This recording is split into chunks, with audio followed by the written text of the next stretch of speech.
Pawn's drunk. Am I the prettiest? Pawn's drunk. Am I the baddest mofo low down around this time? Pawn's drunk. Well, who am I? Pawn's drunk. Who am I? Pawn's drunk. I can't hear you. Pawn's drunk. AKA Mr. Moonshine himself. Of Harlem.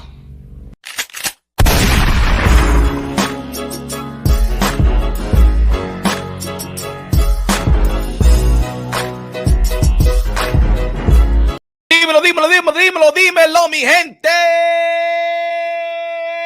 Que lo que? You already know this is Punch One Boxer, a.k.a. Mr. Moonshine himself, a.k.a. El Adobo, El Sazón, El Borracho, El Pastor de Boxeo. Ladies and gentlemen, fight week. Just finished the press conference with Devin the Dream Haney versus George Kambosos for the undisputed lightweight championship of the world. Out there in Melbourne, Australia. Talking about Australia, man. I just feel like I want to have a Foster.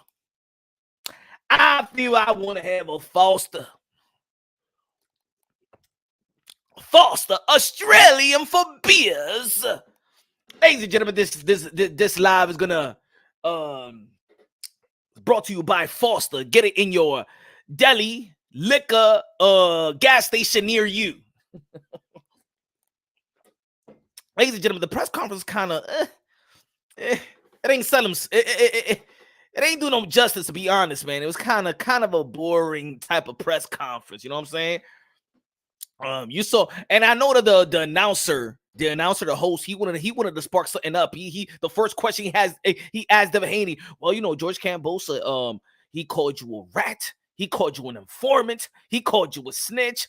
Did that any effect? He just went straight. He just went straight with it. He was trying to spark something up. George Kambosos Jr. kept it professional. Devin Haney always keep it professional. You know what I'm saying? Kept it professional. Ain't nobody going back and forth. What's good? Everybody smash the like button, ladies and gentlemen. Smash Sanchez in the building. What's good, Sanchez? Dímelo. Everybody, man. Join and become a member to Punch One Boxing. Join and become a member. Support your boy. You know what I'm saying? You subscribe to Netflix. You subscribe to Disney, Hulu. Come on. Support your boy. Refrain Brown in the building. What's good? Pat Greedy in the building. Mark Anthony in the building. Chuck, Pat in the building. What's good, man? HLD in the mother effing building, Boricua. Dímelo, señor, mi hermano. What's good? Rider of the storm. Salute, Punch. I'm just hoping for a great fight. Aren't we all hoping for a great fight? The face off was good. The face off was good. It was the face off, but everything else was kind of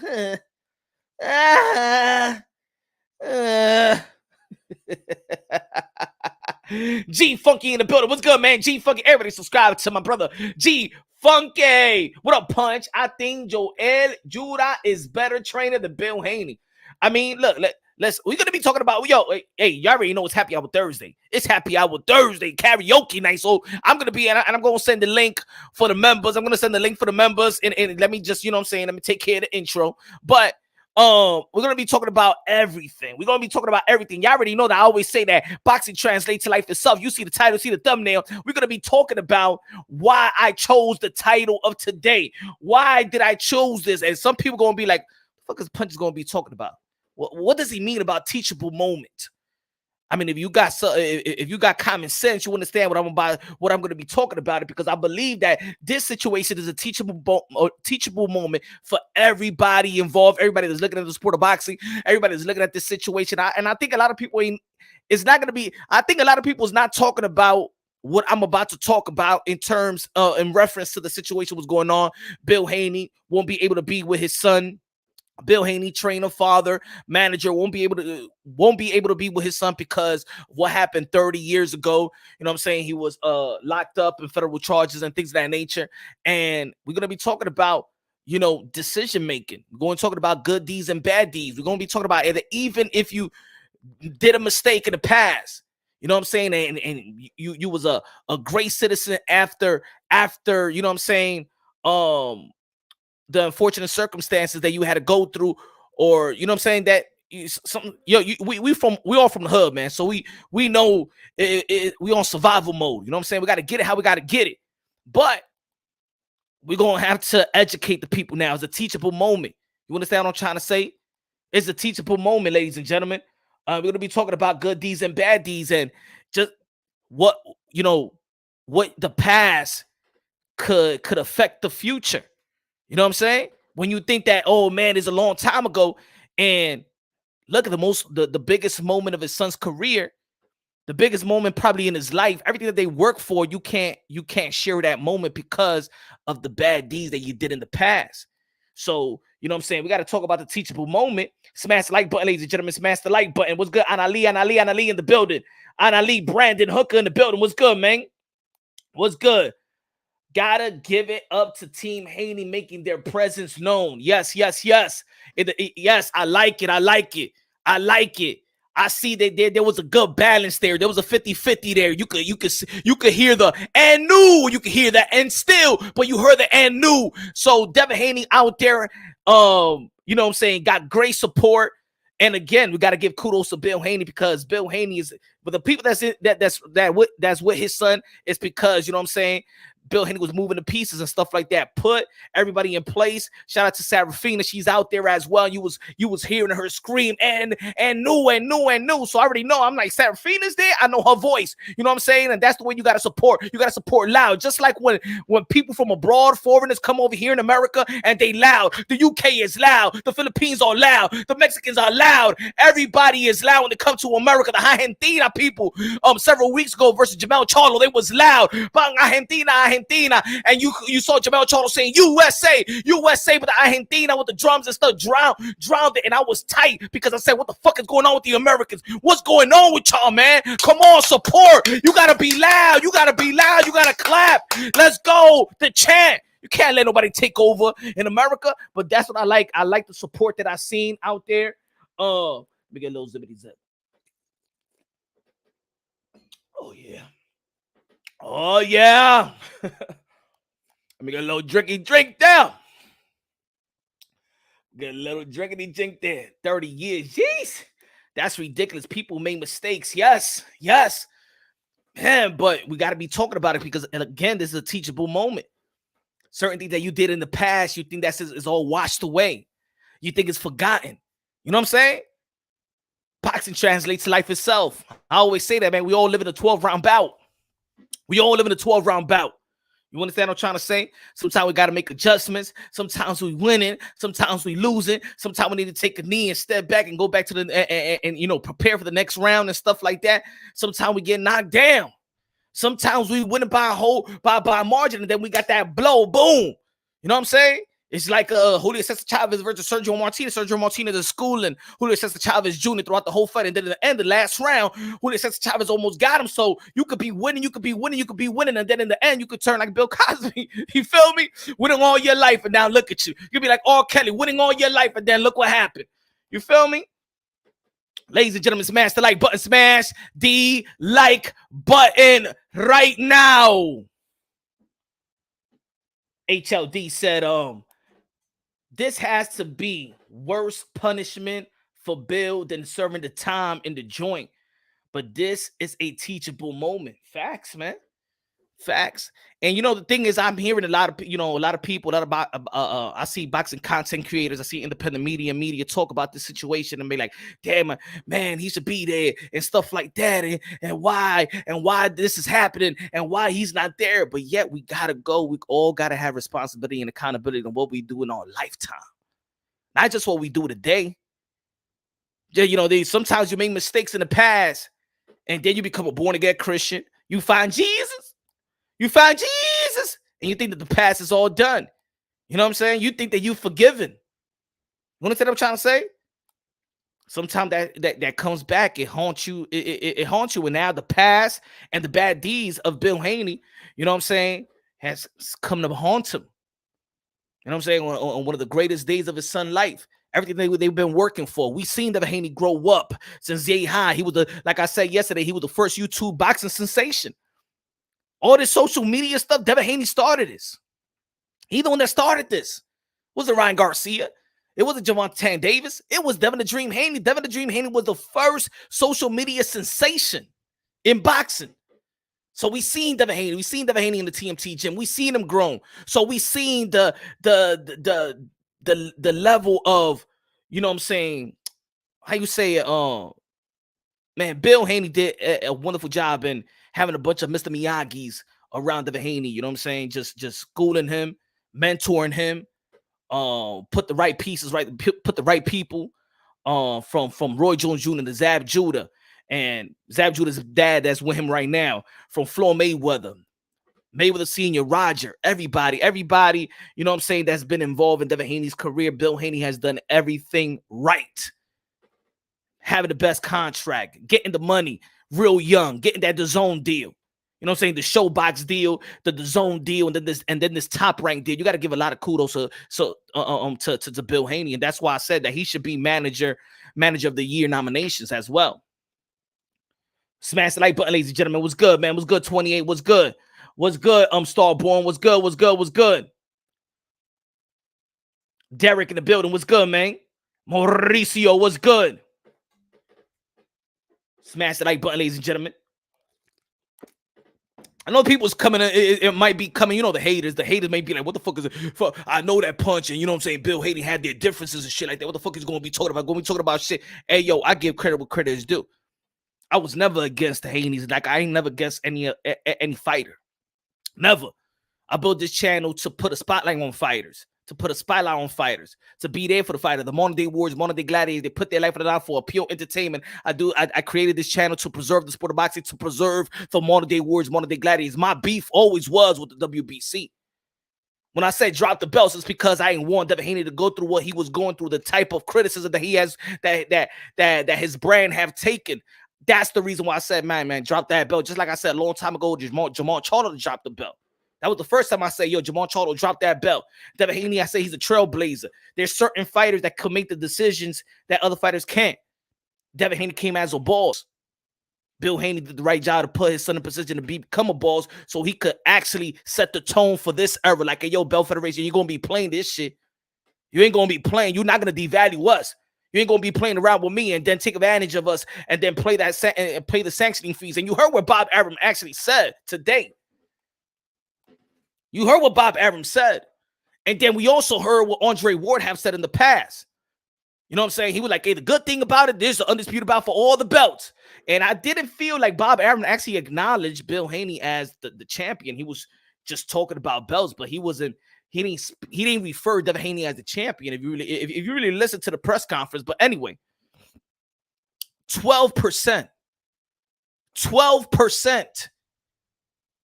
of sanctioning fees, 12% coming out of your purse, your biggest fight.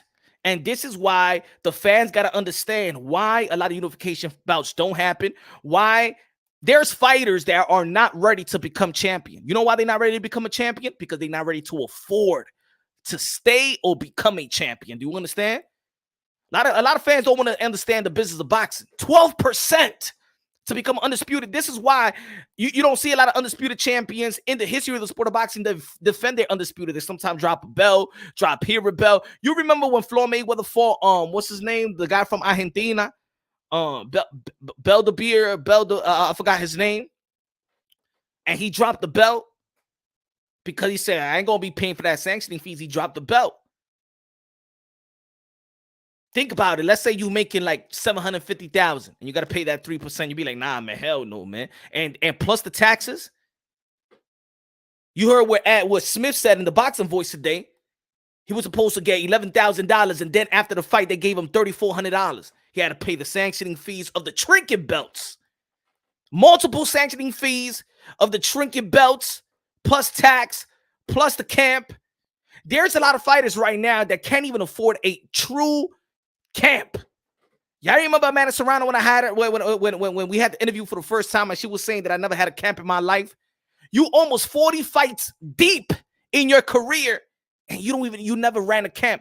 Jason Rosario fought Jamel Charlo. He said that was my first ever camp in my life that I spent money on sparring partners, you know what I'm saying, nutritionists. The business of boxing, man. Y'all got to understand. And look, I have the pleasure because of the creation of this channel that actually opened opportunities to get fighters signed, man. And this is why, you know what I'm saying, I can have all the haters y'all want, but y'all don't understand what Punch Drunk Boxing has done for other fighters. Punch Drunk Boxing, the channel, opened opportunity for 2 fighters to get signed. Shout out to Henry Lavasuca Cedillo Martinez. So you got to understand, you know what I'm saying? When I go after the haters, or the haters want to hate on me, if you love the sport of boxing, you got to understand, and I've been telling y'all for a long time, take this shit serious. They're listening to us, man. We got a voice in the sport of boxing. How did I know that creating this channel will actually have fighters get signed just based off the people that support the channel? The people that support the channel, smashing the like button, donating to the channel, my sacrifices and stuff like that. You think it's just a channel. It's just not a channel, bro. It's just not a channel. So y'all can have haters. Y'all can try to shut me down. I ain't never going to be shut down. You know why? Because I respect the fighters. At the end of the day, the fighters know that the fighters that come through this channel understand that I speak highly of them. This is why there's subscribers and there's people that follow and people that tune in that don't understand. You know what I'm saying? When they being compromised. What the fuck you talking about, Demetrius Dre? What the fuck you talking about Canelo Alvarez? I thought you like Canelo. Yes, I am a fan of Canelo Alvarez. I am a fan of Demetrius Andre. I am a fan of Jamal Charlo. I'm a fan of Jamel Charlo. I'm a fan of Deontay Wilder. I like Tyson Fury. I like Anthony Joshua. I like Deontay Wilder. I respect fighters. There's not a lot of channels like Punch Drunk Boxing. There's not a lot of channels. Everybody got a corner. Everybody knows the market now. A lot of y'all motherfuckers is getting hustle out here in YouTube. I'm letting y'all know for real. A lot of motherfuckers out here that got channel don't give a fuck about boxing. A lot of motherfuckers out here in the sport in YouTube don't give a damn about the fighters. They disrespect fighters. They call them bum. They call them pussy. They disrespect them 24/7 in the chat on the panel. The reason that's another reason why I created the Punch Drunk Boxing, because I've seen a lot of disrespectful motherfuckers disrespecting the fighters that risk their lives. Take a little zippity zip. Smash the like button, ladies and gentlemen. Smash the like button. What's good, Derek? What's good, Chuck? What's good?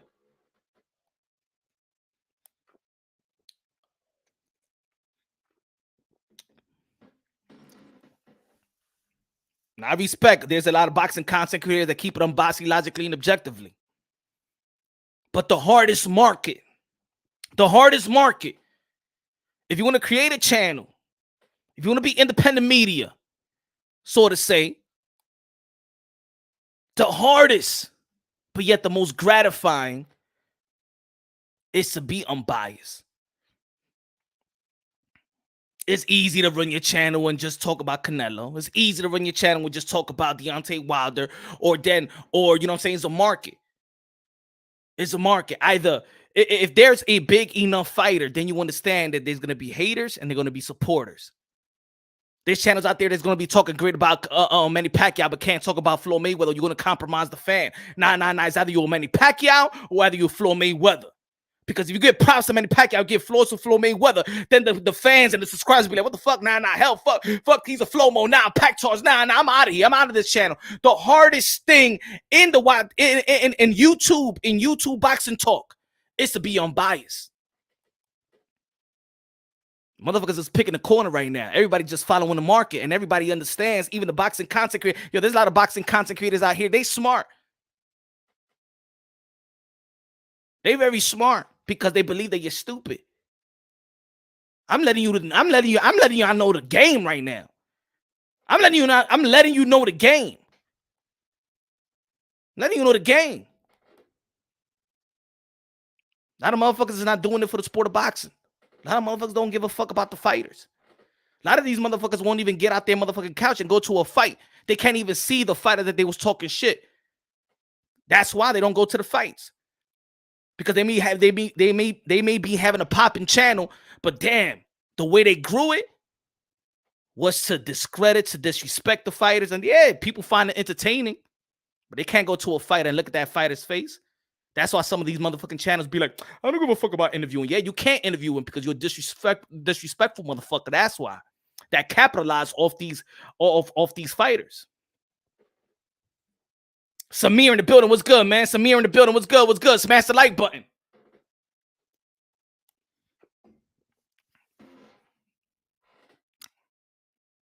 Even there's certain times where, hey, yo, I'm giving props to Devin Haney. Oh, no, he's a pillow. What you talking about, Punch? Nah, hell no. Fuck that, Punch. Hell no. Yeah, because you saw in this channel, me and the Haneys go at it. Me and Bill go at it. But I got a lot of respect for the man. Got a lot of respect for the man. There's a lot of channels out there that be, hey, yo, hitting up Bill. Yo, fuck, don't go to Punch Drunk Boxing, Bill. Don't go to Punch Drunk Boxing. Don't go to Punch Drunk Boxing, Bill. Yeah, in the end of the day, he's going to go who's going to support his son, too. I understand that.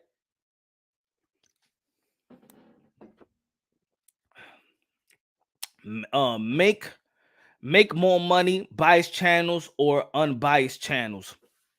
Nah, they ain't no real money in unbiased channels. I'm saying I'm letting you know the game. A lot of, like I said, a lot of times, a lot of great channels has turned into debunking the quote unquote narrative channels. They forgot to spit boxing. They forgot to actually be unbiased. They forgot to be, now it's becoming, a lot of channels is starting to become the police. Now, they could do it from time to time. I've done it from time to time. You know what I'm saying? Hey, yo, you heard what these motherfuckers said? Yo, these people are crazy. This is my video yesterday. I said, man, these racist motherfuckers. Hey, yo, everybody complaining about racists. Oh, my God, Devin Haney. Oh, my God, daddy, yo, they keeping Bill Haney away. Oh, my God, I got to be racist and stuff like that. And I got to speak on it. I'm going to keep on speaking about it. There's going to be people that's going to agree with me, but I got to tell you my truth. I got to tell you my experience. I got to tell you my perspective. I just got to be real with it. I don't like no betas around me. I don't like no betas in my community. I am done. I am done listening to complaints. I am done listening to people blaming the white man. I'm done with that. Motherfucking racism ain't strong enough. Racism don't got no goddamn muscle. You crazy? I'm just ain't gonna sit back and listen to the bullshit. We gotta be superheroes out there, man, for the youth, man. We gotta be superheroes out there for the women, for our ladies. They depend on us, and all we do in the communities complain. Every downfall, oh, come on, you know, systemic racism, and man, shut the fuck up. Stop being weak, motherfucker. I can't subscribe to that, bro. Can't listen to the same shit that I was growing up. 30 years later, still listening to the same old shit. Ain't nobody stopping you, motherfucker. There's kids out there that's making money all playing video games, like I said a long time ago. There's kids making money playing damn video games. Joe Madden, Fortnite, NBA Live. You make money video games. A motherfucker, kids gonna look at you like, what you talking about, Dad? You gotta watch out and stuff like that because, you know what I'm saying, the white man is gonna keep you from making, man. Dad, I'm making more money than you playing video games with my friend. I didn't even need to go to school. Stop acting like you're black, man. I act like a man. I act like a human. I'm a man, bro. Stop acting like you're black. Shut the fuck up. That's the problem, y'all motherfuckers. Y'all play the color game, man. Get the fuck out of America, and motherfuckers ain't playing no color game. Know what I'm saying? Get out of here. Stop acting like you're black. Shut the fuck up.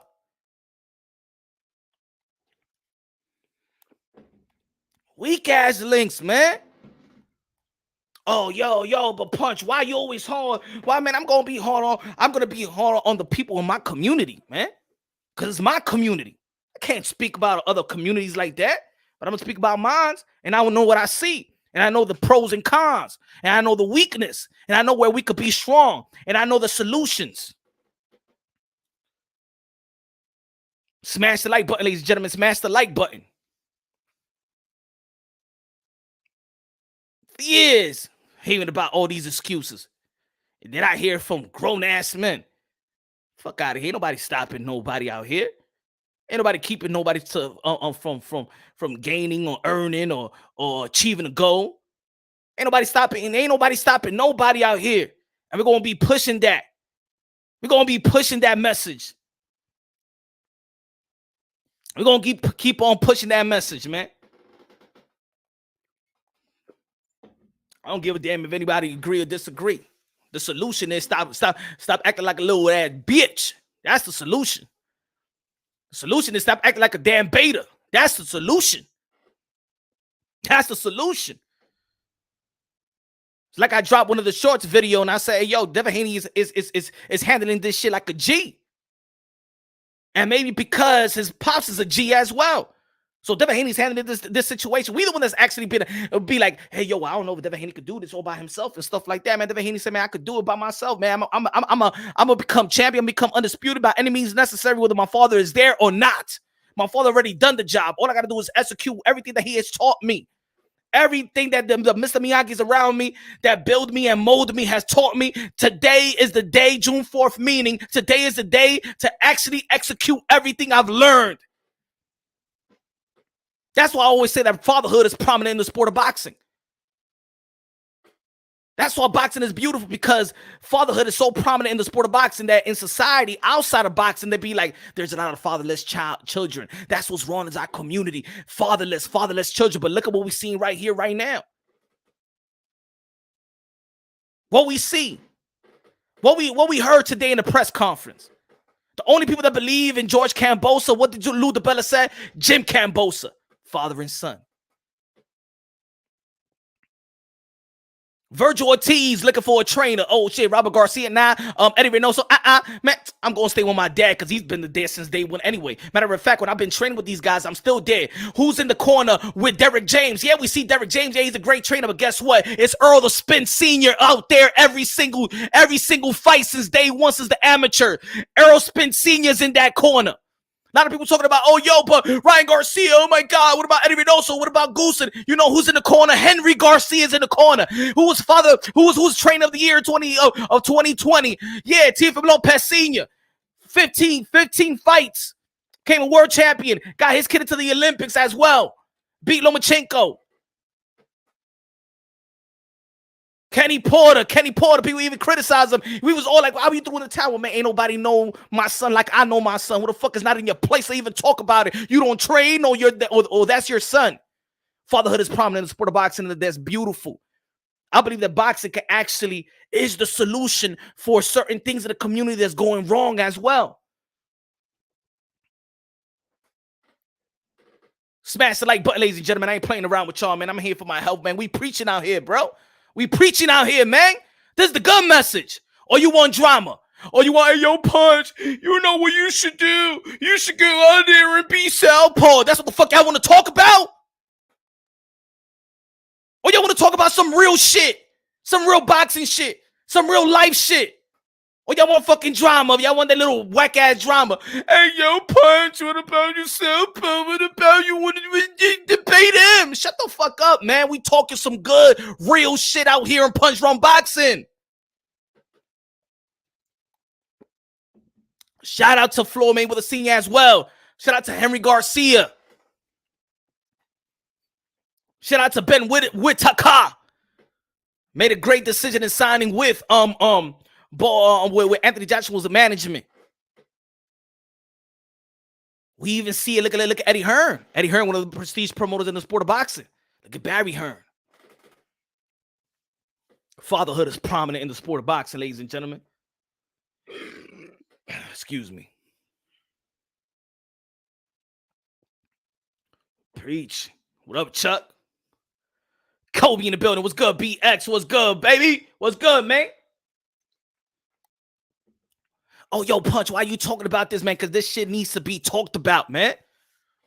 And this situation, instead of just people looking for an excuse or why, oh my God, why Bill can't make it here? Yo, Australian ready, that was 30 plus years ago and stuff like that. Now we can learn from this. You got to understand that every decision that you make, you know what I'm saying? It could affect the future. Every bad deed has a grudge. Do you understand? The bad deeds has a grudge. Don't think because what you did in the past when you was young, shit can't affect. Don't think if you smoking and doing drugs and shit like that when you get older and then you got kidney failure and you got heart failure. What about when you obese and stuff like that? And then you thinking you getting back in shape But then you're like 50 years old, and rest in peace to my best friend. My best friend, shout out to Margie. She used to weigh like almost 400 pounds. You know what I'm saying? And then she started losing weight throughout the year. She cut back. She lost like 200, 200. Then she was in the 160, 150 from also like 400. But guess what? Diabetes, high blood pressure. It caught on. Yeah, now you all good. Now you working now it's this, but it got caught on. How many times have you seen people that used to do heroin back in the days? You know what I'm saying? Back in the days, but you could see it. You could see them right now. You'd be like, yeah, you could see that they used to do drugs. And they've been off the drugs for a long time, but you could see that in the past they used to shoot up.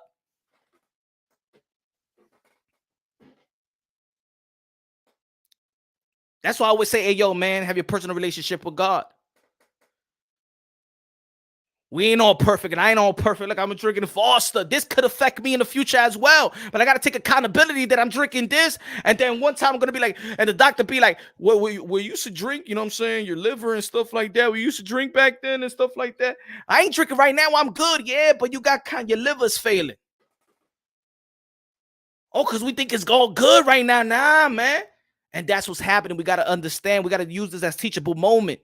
So when there's young guys, young kids are seeing it right there, and they rather talk about, oh, that shit is fucked up, that bill can't go. Nah. They use this as a teachable moment.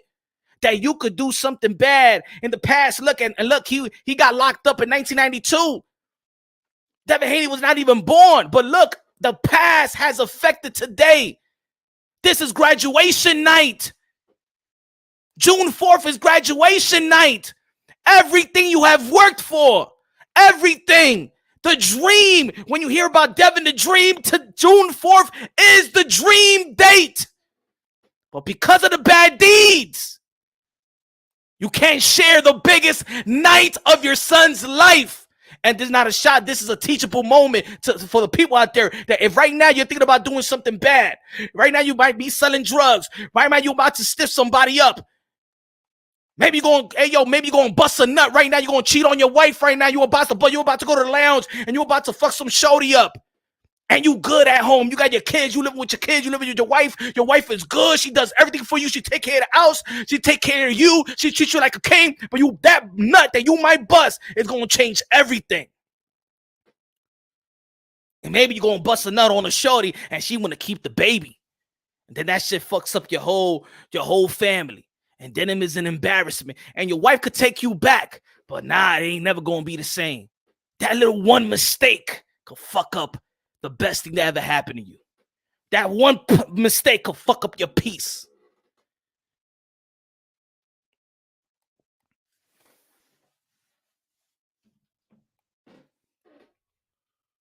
So we got to use this. And if we got a platform, and we got logical minds. Let's use this as a teachable moment instead of trying to come up with stupid ass narrative about saying, oh my God, because it's racism and stuff like that. That was 30 years old and stuff. Nah, use this as a teachable moment to teach others. Hey, yo, my man, look, you're about to do something. You think that this is not going to affect your life in the future. You think it's not going to affect it. You think that this bad deeds don't hold a grudge. Every bad deed holds a grudge. It comes hunting you back. It comes back. It's trying to get you. When you think that you escaped, it know it's coming to get you. And if if it don't get you, it gets your son or your daughter. If it don't get you.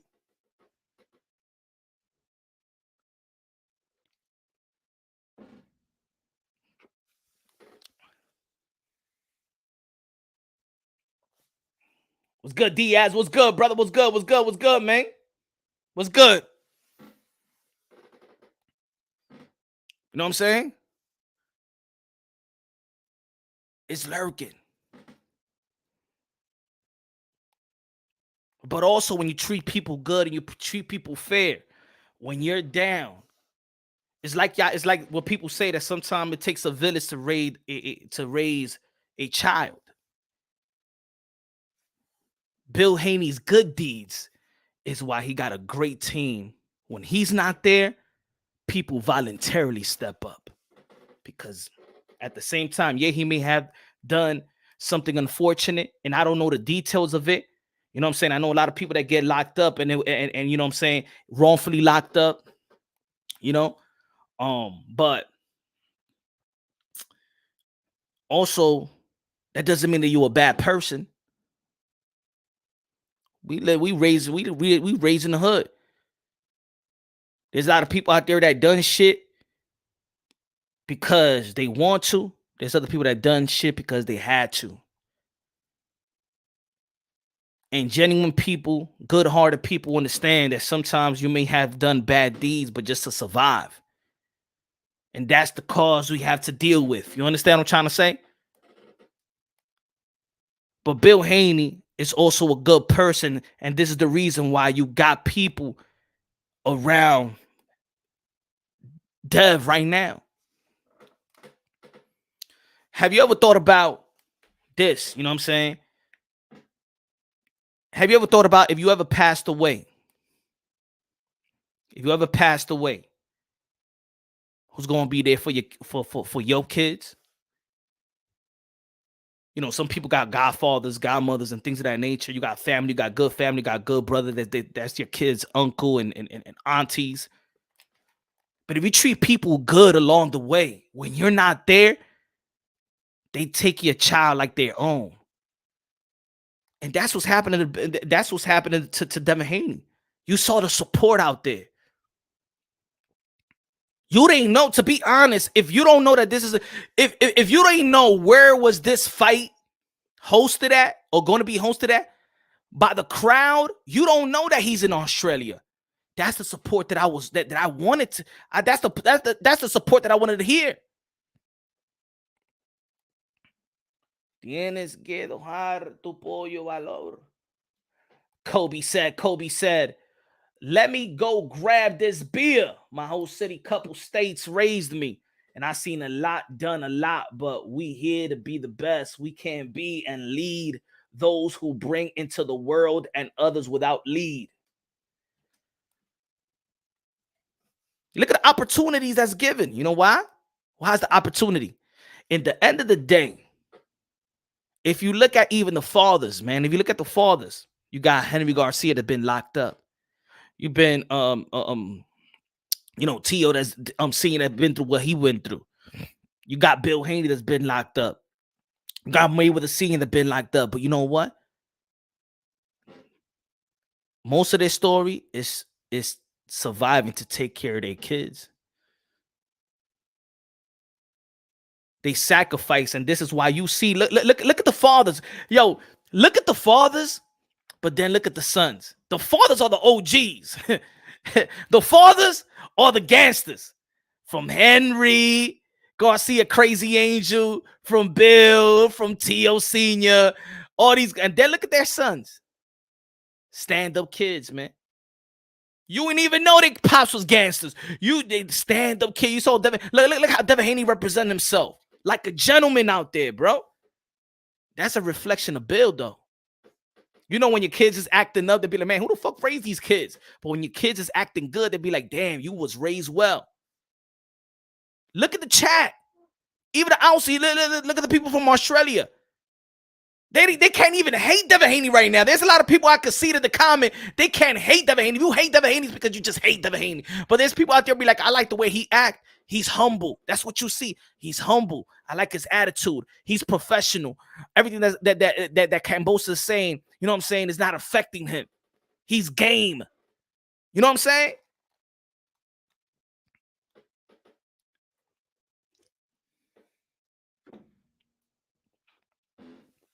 But it's a teachable moment, y'all. Don't think that what you may do, your bad deeds in the past, is not going to come to haunt you back. So this is why you got to look at, you know what I'm saying, look at the situation and actually, you know what I'm saying, if you in that mode, if you in that type of situation where, you know what I'm saying, you're trying to survive out there, I get it. But you got to understand that it doesn't mean like, hey, yo, you know what I'm saying, I'm going to do what I got to do. You know what I'm saying, it's going to be this couple of times I'm going to do it, or I'm going to do this and I'm going to stop for a year. I'm going to save money and stuff like that, then buy my house and shit like that, and then act like 20 years later that shit ain't going to come back. I know motherfuckers that been locked up after they got out the game. Boom, comes back with a conspiracy and shit like that after fucking 20 years. One of my boys was going to court for conspiracy, bro, facing 15 years. Motherfucker haven't been in the game since the 90s, since in the early 90s. He'd be like, hey, yo, man, yo, I'm dealing with this shit now.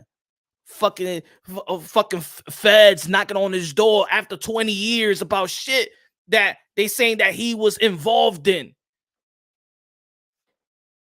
Luckily, man, he beat that shit. He beat that shit, but yo, it was like 20-something years after.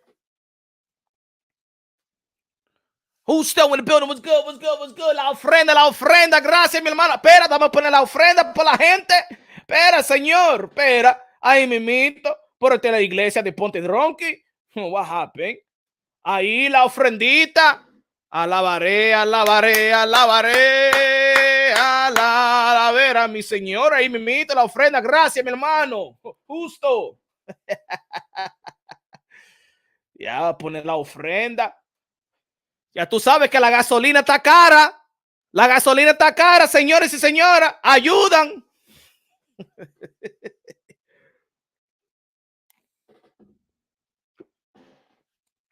Deal respect, go respect, bro.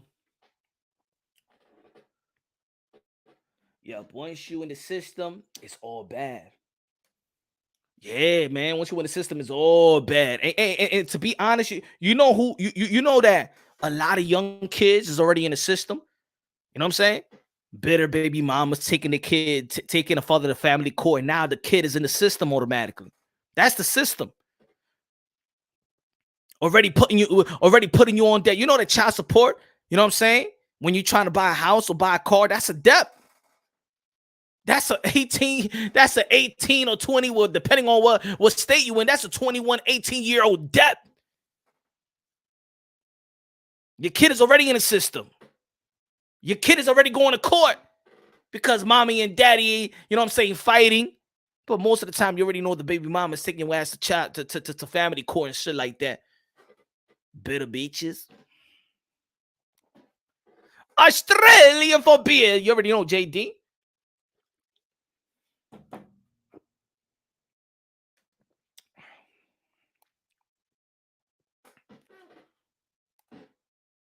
Smash the like, ya donde que te respeto. Mira este número, de que 40 y algo gente aquí. Ah, no, yo me voy a dormir,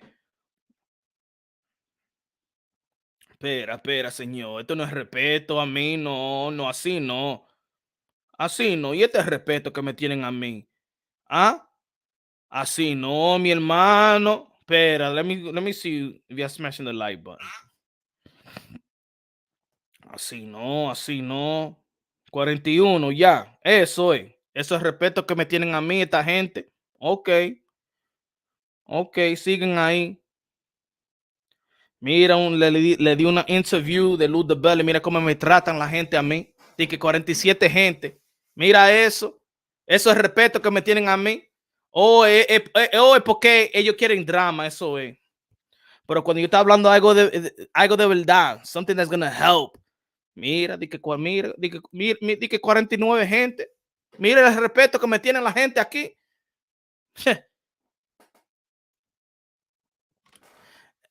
Y después, Al in the building was good. Y después, KO in the building was good, man. Then they'd be like, yo, Punch, look at this channel. Pero ellos lo apoyan. Ustedes no me apoyan a mí. Mira este número. Mira este número, señores y señoras. Smash the like button. Share it right now. Me voy de aquí. Esto es falta de respeto que me tienen a mí aquí. Esto es falta de respeto. Dímelo, Jaime.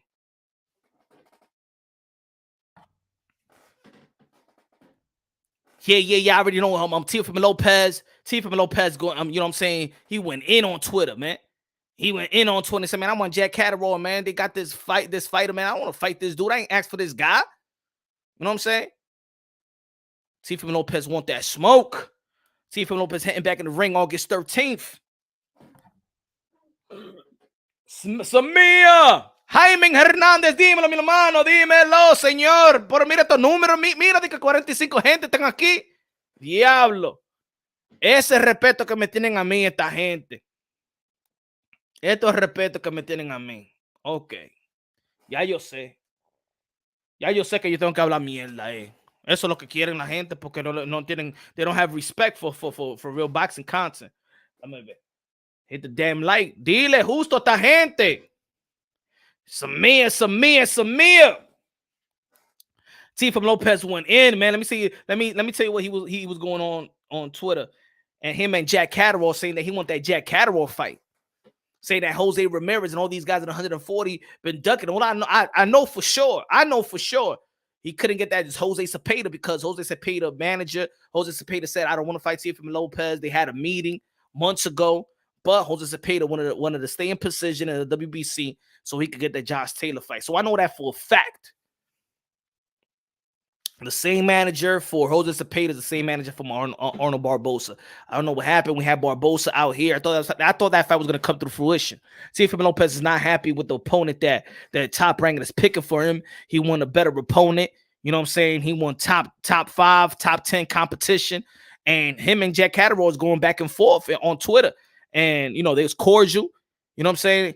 Teofimo Lopez said, I'm going to speak to my people. Let me get that fight. I understand that people want to take care of their investment. You know what I'm saying? They want Teofimo Lopez to get back on track of the winning column and then probably get that Josh Taylor money fight at the end of the year. Talk said, get them likes up. Them likes up, son. This is embarrassing right now. Yeah, embarrassing y'all boy Punch right now. Y'all embarrassing y'all boy, your boy Punch right now. This shit ain't gonna get to the masses. Y'all embarrassing your boy Punch right now. Y'all embarrassing your boy right now. Yo. Yeah. Brian Guzman in the building. What's good, man? Brian Guzman, what's going on, man? Hey, yo, man. Hey, yo. Join and become a member, man. Join and become a member, y'all. Join the family, man. Join the family.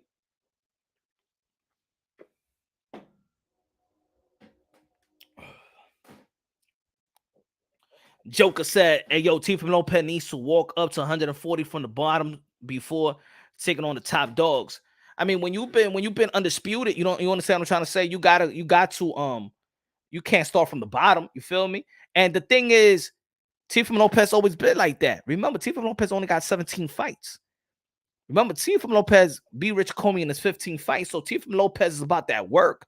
Teofimo Lopez fought top 10 competition, Nakatani, champion Richard Comey, back-to-back Lomachenko. When even Bob Arrowman, remember, Teofimo Lopez been forcing Top Rank to give him the title shot with Richard Comey. You remember after the Nakatani, even ESPN, even Timothy Bradley, Andre Wall said he ain't ready for no Lomachenko.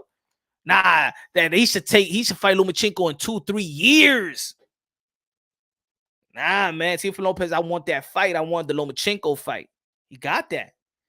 They and remember it was in the bubble. So and Top Rank. Now this is a big fight. We want this to be in you know what I'm saying when everything opens up. Nah, Teal was like, I want that Lomachenko fight. I had to get him credit for that. Blessing to you, man. Blessing to you too, man. But I'm happy to see him back in the ring. We're gonna be breaking it down. We're gonna be breaking down also Devin Haney and George Kambosa more in depth. We got June 7th. We got Nonito Donaire versus Naoya Inoue. That's gonna be a wonderful matchup as well. Entertaining matchup, wonderful matchup. Yeah, Punch. I don't want to see Haney versus Kambosa anymore. I want to see Teofimo Lopez versus the informant. Oh man. I thought I did think, to be honest, that the press conference would have been better. But what you just saw is just two professionals knowing what was at stake. Know a lot of people don't want to talk about it, but George Kambosa is undisputed, lightweight undisputed, and Devin Haney is gonna be fighting to capture that undisputed. And the reason it's not about it's not about disrespecting Devin Haney. It's about not disrespecting what George Kambosa did. It's not disrespecting what Teofimo Lopez accomplished. It's not disrespecting what Lomachenko has accomplished. You know what I'm saying? A lot of people want to see it like, hey, yo. Well, I think when people say that Teo or George Kambosa is not undisputed, it's because it's not disrespecting Devin Haney, because in the end of the day, those guys actually fought and became a champion. Now, he holds a WBC title. Okay, we understand. I know the sport of boxing. I know that he holds a title. But we all humans at the same time. You can't look at yourself and call yourself a champion because you never beat anybody. You didn't win it. But June 4th, you can actually win it. And for the first time, Devin Haney's gonna, if he beats George Kambosos, which I'm predicting is gonna be the first time he actually feels and wins a champion. Ain't nothing gonna take it. Nothing could take that away from him. Nothing. Because he actually fought for it. You understand what I'm trying to say? I want people to look at it. Instead of looking at it like, hey, yo, he hating on Haney or he disrespecting. Nah, I'm not going to disrespect what George Kambosos did in November 27th. I'm not going to disrespect his accomplishment. I'm not going to disrespect what Teofimo Lopez did versus Lomachenko. We could be angry at the WBC all we want, but we understand who fought for what. Who fought to have the respect as a champion, as a undisputed. I don't give a fuck what the history book says. I don't give a damn. ESPN could say one thing. Showtime could say that this person a three division world champion. We ain't stupid. We understand what we saw. Haney's getting, you think Boogie, you think Haney getting stopped? I don't think that nobody's getting stopped, to be honest. I think that Devin Haney is is well equipped in the defensive end. I don't know, you know what I'm saying? Some maybe all these trainers could be a gift and a curse. Because has Devin Haney, does he have an identity right now with all the trainers that he got? Or is it a good thing? You know what I'm saying? Like, people could critique it. Like, hey, yo, look, he had Ben Davison. He had Mayweather. He got his pops. He got Judah. I don't know. He got Judah right now training him and stuff like that. I can see it in the pad work that is really no real chemistry there. I could see it in the pad work yesterday. You know what I'm saying? He's getting to know Judah. Maybe he knows him he knows him personally. You know what I'm saying? Maybe he's like, you know, he's Zab Judah is his godfather and things of that nature. They know each other, but you could tell that they haven't been in the gym.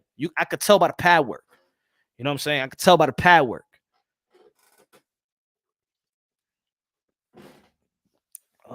Why don't you say the same thing about Jamal Charlo belt? What do I say about Jamal Charlo belt? What do you mean by that? What Charlo got the belt the same way Haney got it, but y'all don't keep that same energy. Who's y'all? I'm only Punch Drunk Boxing. I want to know who remember when if you have a direct question, stop saying y'all. I'm not a part of a group. I'm a one-man army. You understand what I'm trying to say? I'm not part of a group. Don't say y'all if you're trying to refer to me. Don't say y'all. Say yo, Punch. Why you say this? Matter of fact, if you've been following the channel, it's good. Rapstar Boxing 9 is the voice of the UK, London, Manchester, Liverpool, Scotland, Sheffield. I did. This Xavier, this is the difference. Xavier McDaniels, this is the difference, my brother. The difference between Jamal Charlo's situation and Devin Haney's situation was that Canelo Alvarez never returned to the middleweight division. You understand what I'm trying to say? Canelo Alvarez left. So if there was no franchise, Jamal Charlo was still going to be elevated. You understand what I'm trying to say? Canelo Alvarez never fought in the middleweight division ever again. The problem with Devin Haney was when they elevated Lomachenko. Lomachenko was stood in the lightweight division where you can't hide it. He ain't never left. Lomachenko ain't never go back to the 130. He ain't go to the 140. So we know who's the real guy. He never left. So Devin Haney still looks small compared to Lomachenko because Lomachenko never left. Lomachenko went from Luke Campbell and then he fighting the winner of Richard Comey and Teofimo Lopez. Franchise or not, we understand who had all the belts, who accomplished it, and we looking at that as the undisputed. Lomachenko never left the lightweight division. He never left the house. So we know who's still the king at that moment. You understand what I'm trying to say? In Jamal Charlo's situation, Canelo Alvarez left and never returned. That's the difference. You know what I'm saying? If Canelo Alvarez would have stood in the middleweight division with the franchise and Jamal Charlo, it would have made Jamal Charlo look small. Like, hey, yo, my man, you never earned it. They elevated him, and he's still in the middleweight division. He's gonna go out there and fight the Mise Andre for the undisputed or whatever like that. People was not gonna respect Jamal Charlo. They respect Jamal Charlo as a champion more than Devin Haney because Canelo Alvarez never came back to the middleweight division. In which, in traditionally, Canelo Alvarez leaves the division. They were still going to be. They still was gonna upgrade. Jamal Charlo. That's the difference between the Devin Haney and the Jamal Charlo situation. But if you've been following the channel, you follow me, and that was the beginning of my channel. I said Jamal Charlo dropped the belt, and when they elevated Devin Haney, I said Devin Haney dropped the belt because they're gonna treat you like Jamal Charlo.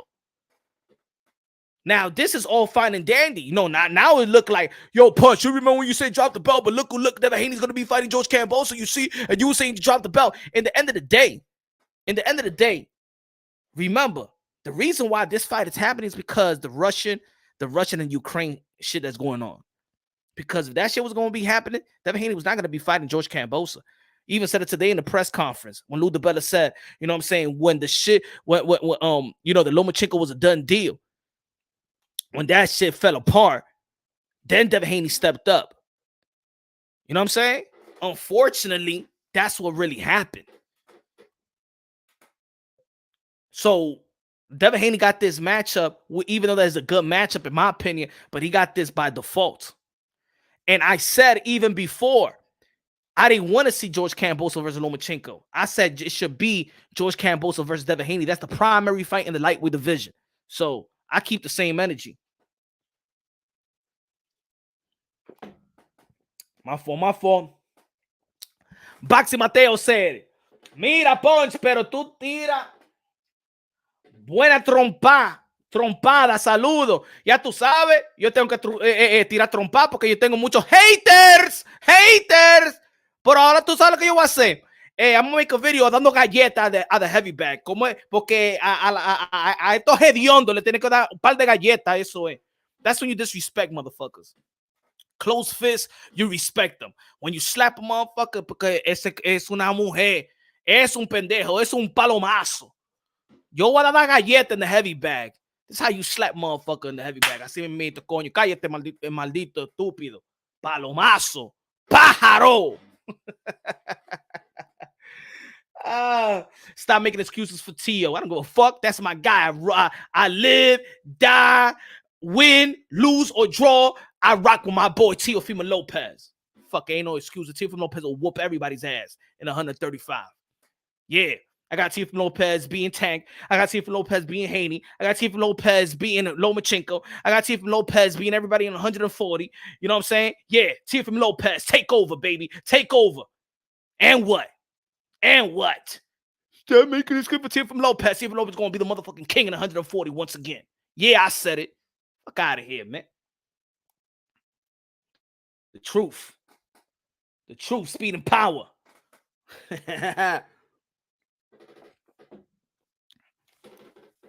Taquillao. Tio can't. Haney relies on the power too much, relies on the power too much. Skills pay the bills. Yeah, I know. Teofimo Lopez wins Olympian.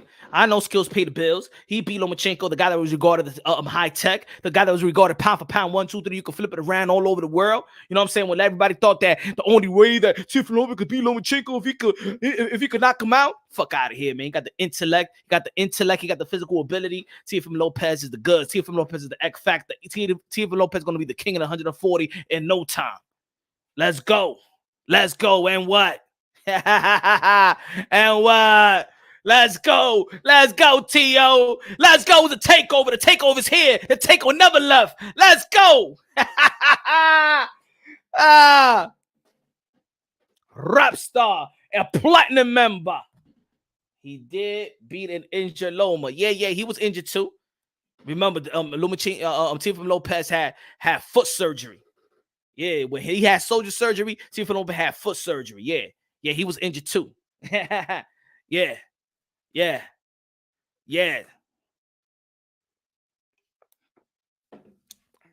Teofimo Lopez, dude.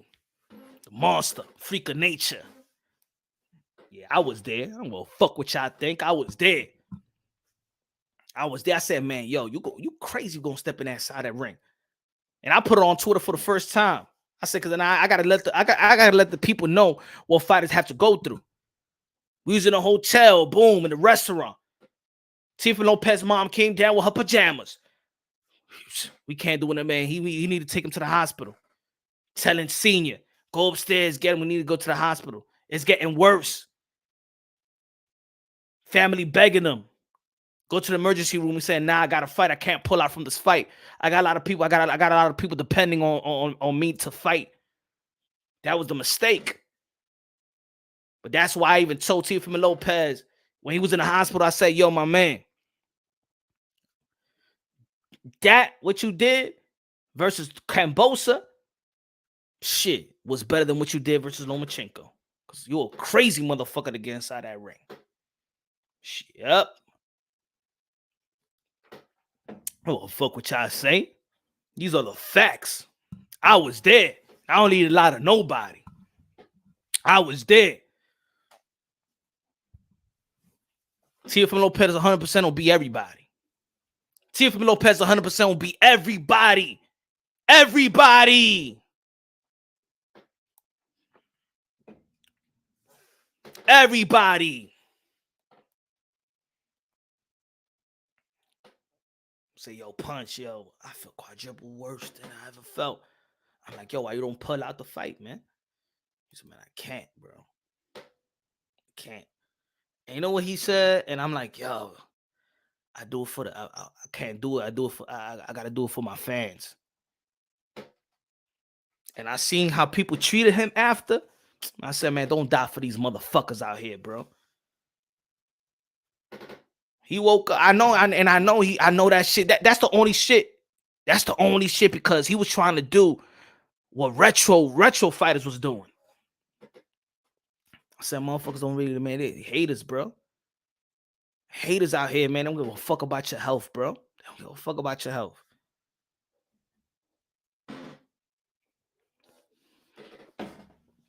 Josh Taylor 100% beats them all, man. Teofimo Lopez will whip. He'll wash Josh Taylor. Teofimo Lopez will wash that motherfucker up. That skirt wearing motherfucker. Let's go, Rapstar. Teofimo Lopez will wash that skirt wearing motherfucker.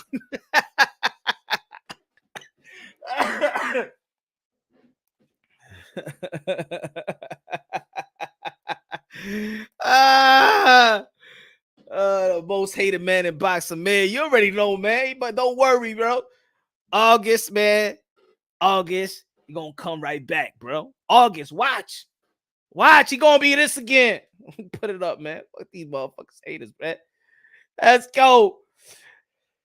The king is gonna be back. Don't worry, man. The king is gonna be back. Polish them belts at 140, Josh. Polish them belts. The king is gonna be right back, son. They're taking a little vacay. Letting people, you know what I'm saying? Let people do what they gotta do. Let me see who wanna step up. Shit was getting too easy. You feel me? The king's gonna be back in no time.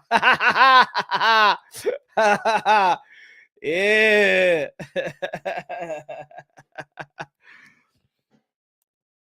Oh man.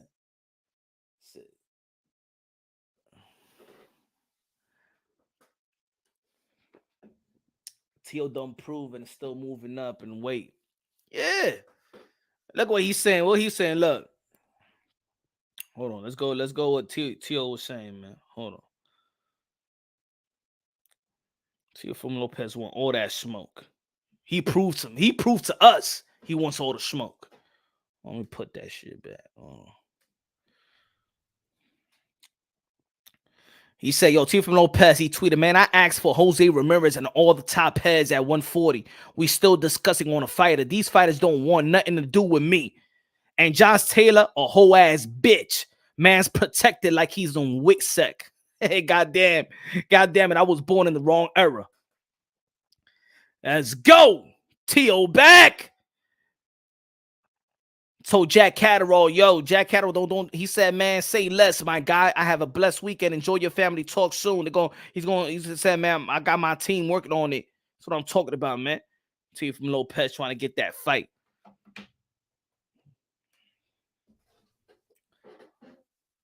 Tio will be champion again in no time.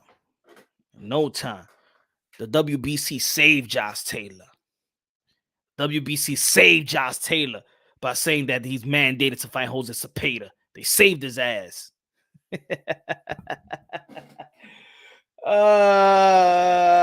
People still mad at you. Yeah, you know, couple of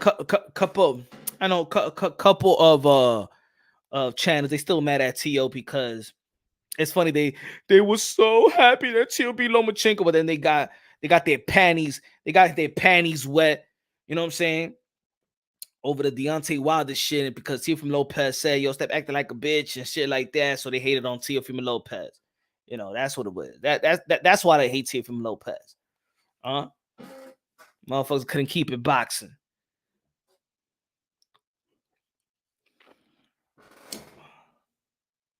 You still think Yep bigger than Tank? Tio gotta fight somebody at 140 before he can get a shot at undisputed. He don't gotta fight nobody. He already been undisputed at lightweight. He don't gotta work his way back. He don't gotta work his way up. He don't gotta work his way up. Bud Crawford don't gotta work his way up in the welterweight division. Jamel Charlo, if he goes up to 160, he don't gotta work his way up.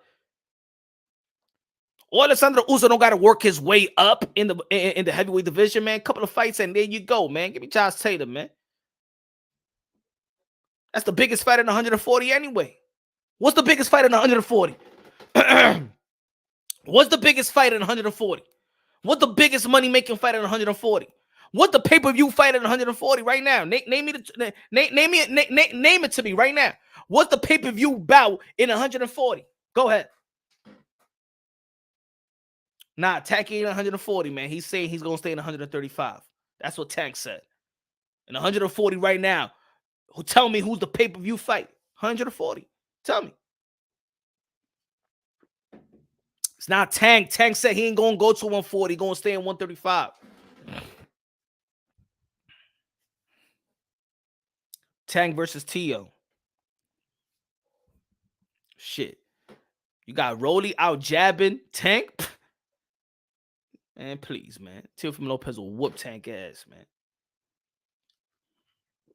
And that's the legacy fight. I got a video right there. I told Teofimo Lopez, what's the legacy fight? Gervonta Tank Davis.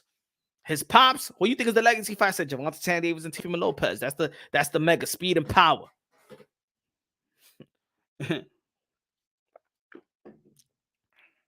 But I seen slippage on the defensive end, bro. And I've been saying it for a while. I see slippage on my boy Gervonta Tank Davis. Trust me. If it ain't T.O., it's Gervonta Tank Davis. Trust me. If I ain't picking T.O., I believe that Gervonta Tank Davis beat everybody. I just don't think he beats T.O. I just don't think he beats T.O. Not right now. Yeah. And watch, it's gonna take one fight so y'all can remember who T.O. is. It only takes one fight, you know. But I'm gonna tell you like this: I don't give a fuck what anybody say. It was great in the Barclays Center, but not for 1 second was I. Oh yo, Gervonta Tank Davis beat Rolly Romero. Really? Y'all impressed? I ain't impressed, and I don't even know what. I'm not impressed with that performance, bro. I'm not impressed at all whatsoever. I'm not impressed with the knockout. I ain't impressed with shit. I'm telling y'all right now, man, and I think that's his team's fault for him going to camps versus guys that he's telling me to take out. Fucking got out jabbed by Rolly, bro. By Rolly, man. A lot of people, I'm just watching something that is not looking good. Celebrate all y'all want. T.O.B. Jose Cepeda. T.O.B.'s Jose Ramirez. It don't matter. He won by KO. I know, but I see. But that's look. The same shit people used to say about Deontay Wilder. Listen to me what I said about Deontay Wilder in the second fight with Luis Ortiz. I'm a Deontay Wilder fan. And even though that I was hype about the knockout, I didn't like that performance. I didn't like that Deontay Wilder just getting outboxed every round. And then he got the equalizer, but that's going to come and haunt him. And look, here comes Tyson Fury. Here comes Tyson Fury. The same thing is happening with Gervonta Tank Davis right now. Gervonta Tank Davis versus Leo Santa Cruz getting outboxed. Gervonta Tank Davis versus Mario Barrio. Gervonta Tank Davis versus Gamboa. That shit it ain't look good. Gervonta Tank Davis versus Isaac Cruz. Gervonta Tank Davis getting out jabbed by Rolly. I'm sorry, I'm telling you. That he's going to meet a Shakur Stevenson on Teofimo Lopez. That shit ain't going to work. It's not going to work. It's not going to work. I'm telling y'all right now, it's not going to work. Better tighten that shit up. The shenanigans that happens in 135 won't happen in 140. Rolly had Tank at bay with a jab. Fuck it. Yo. Take the knockout away. You would think that Rolly got better skills than fucking Gervonta Tank Davis. Let's be real. Let's be real. Let's be real. It ain't look good for my guy Gervonta Tank Davis like that. Like the footwork, I like that he was moving around because I've been telling the people he got great footwork, but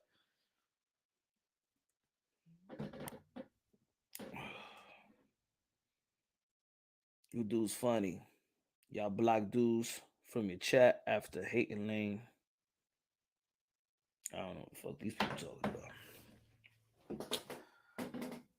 Hopefully Tank fights a higher level fights. We'll see.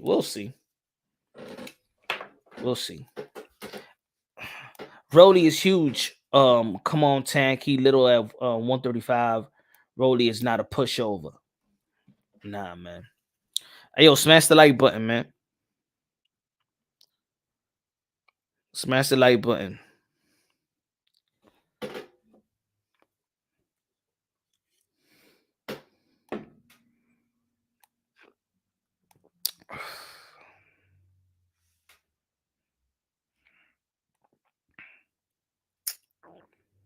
We gotta think about Jamel Charlo versus Tim Zhu. What y'all feel about that fight? To be honest, I think he should wait, man. But I know he got 18 days to negotiate a deal with Tim Zhu. But if I was him, I'd drop a belt. I'll wait to see my options, and I'll wait for after the Canelo Alvarez versus Triple G. See if Triple G loses, and then he drops the belt, and then go to 160 and fight for the WBA vacant title versus Jaime Munguia or Chris Eubank Jr. That's what I'll wait if I was Jamel Charlo. Jorge M. Charlo all day. Jamel Charlo, y'all already know, man. Yep. Taco TV in the building. What's good, man? 49 people here. All right, that's a good look. That's a good look. About to turn this shit off. I saw Tim Zhu fight in person at the Armory. I got Charlo knocking him out. Shit, me too. Me too. Punch, you're drinking Foster Australian beer. Your support cat posters confirmed that. I was drinking Foster before that.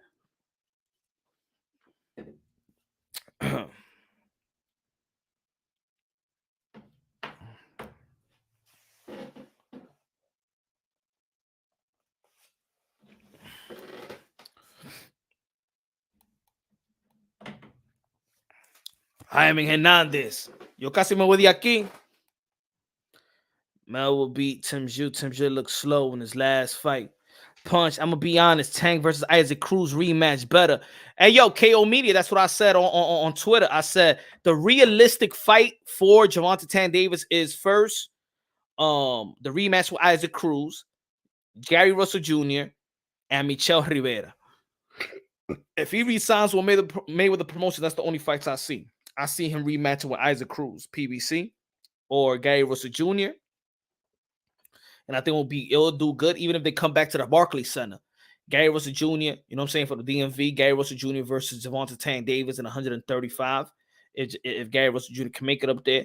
And I think it'll be a good fight. I think it'll be a good service for Gary Russell Jr., man.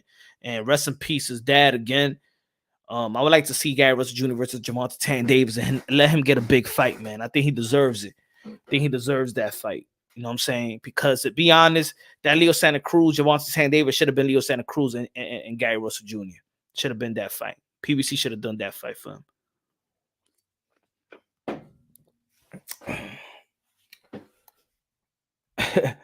Husto said, yo, don't turn this off. I just bought a 24 pack.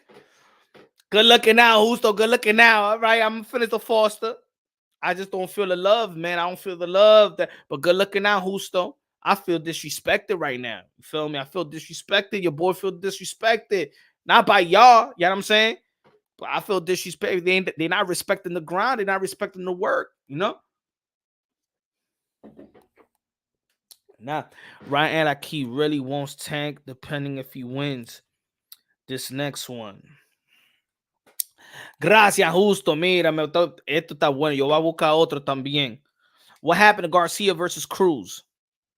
I don't know. The WBC. I'm telling you, they make their own rules. They make their own rules. Ryan Alaki really wants Tank, depending if he wins this next one. Claims he's going to go live during negotiations. We respect you, bro. Sam. Yo, you be changing your name all the time, bro.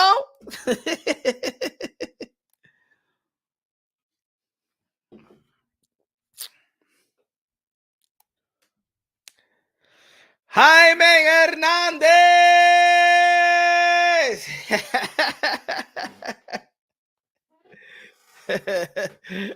Oh, mi gente. So Raps all said Danny Garcia versus Benavidez. That's a good fight. That's a good fight. And to be honest, you know what's a good fight too? Adrian Broner versus Omar Figueroa. Because you know what I'm saying? Hey, yo, Jaime Hernandez. Hey, yo, we going to see her. You know, when the Figueroas are fighting, we're going to see her. ¿Dónde está esta tipa? Esta rullilla, ¿dónde está? Mírala ahí. How you doing, Mrs. Figueroa? Yo, no lie. When people talk about, yo, Brandon Figueroa is going to be fighting next, or Omar Figueroa, I don't be thinking about them. I don't think about those Figueroas. I'd be like, yeah, they're going to be fighting. Yeah, we're going to see Mrs. Figueroa.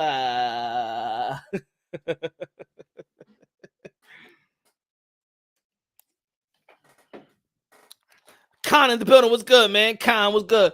So, who are most watched TV box office? Pastor, Javante Tank Davis, Teofimo, Boots Ennis, Virgil Ortiz, Ryan Garcia, Deontay Wilder, Tyson Fury, Canelo Alvarez, Jamel Charlo, Chocolatito, Naoya Inoue, Nonito Donaire. That fight is great. Amanda Serrano, Katie Taylor, Alicia Baumgartner, Jessica McCaskill. Who else? Like, I want to make, you know what I got to do, y'all? You know what we should do? Pound for pound, top 10 most exciting fighters.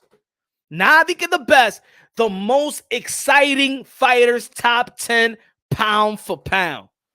Now that will be a list. Box office that you must see, special TV, right? You got Javante Tank Davis. You got Tio. You got Lomachenko. You got Canelo. You got Jamel Charlo. Earl the True Spence. Crawford. Boots Ennis. Virgil Ortiz. Ryan Garcia. I gotta see more fights with Pitbull. You know what I'm saying? Gotta see more fights with Pitbull. You know what I'm going? Yo, Kobe. Just for that question, I'm going to do the most exciting pound for pound fighters. Excitement, must see TV. If you take all these guys out, you know boxing will be fucking boring, bro.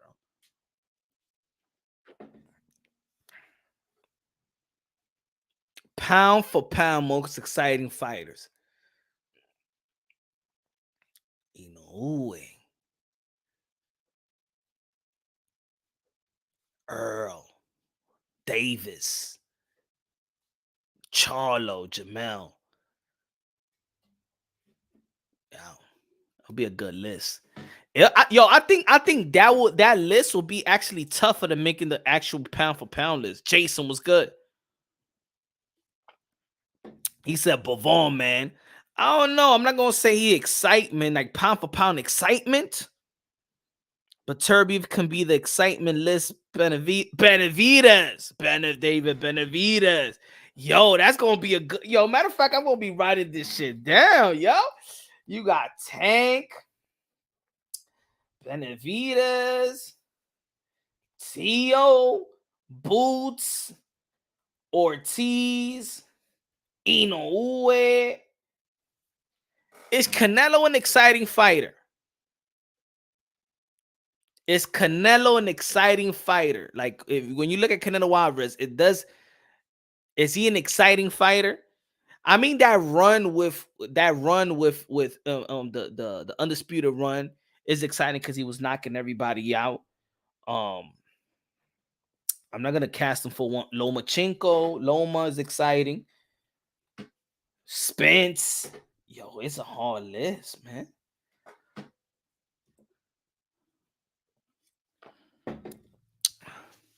He is to me. Husto said no. Crazy K said no. Zorb said not as much. I was thinking about that. Like I'm saying, like, is Canelo Alvarez an exciting fighter? That you know what I'm saying? Khan got Tank, Benavides, Lopez, Shakur, Chocolatito. Oh man, I love Chocolatito. You know that I was late on Chocolatito, guys. You know that I was like I know he was special, but I caught on. There's certain fighters that is good. I caught on kind of late. You know what I'm saying? Like oh shit, this guy is fucking special, right? Spence is like the number one guy that pops up in my head. Like I ain't give a lot. I ain't give credit to Earl Spence, bro. I'm gonna be honest, y'all. I used to be a fucking Earl Spence hater, bro. And because Keith Thurman was my guy, and every time they try to shame Keith Thurman using Earl Spence, bro, I was a big Earl Spence. If there's any fighter, I'll be real. I was an Earl Spence hater. But that's because, you know what I'm saying, Keith Thurman is my guy. There's certain fighters I'm gonna win, lose, or draw. They my guy. They're my guys forever. Keith Thurman is my guy forever. He made me love the game again. You know what I'm saying? He made me love boxing again. There's certain fighters that I became a fan of boxing because of these fighters, but Keith Thurman made me love the game again, and that's why I'm a fucking Keith Thurman fan. I don't give a fuck with anybody how people feel. Keith Thurman's my guy.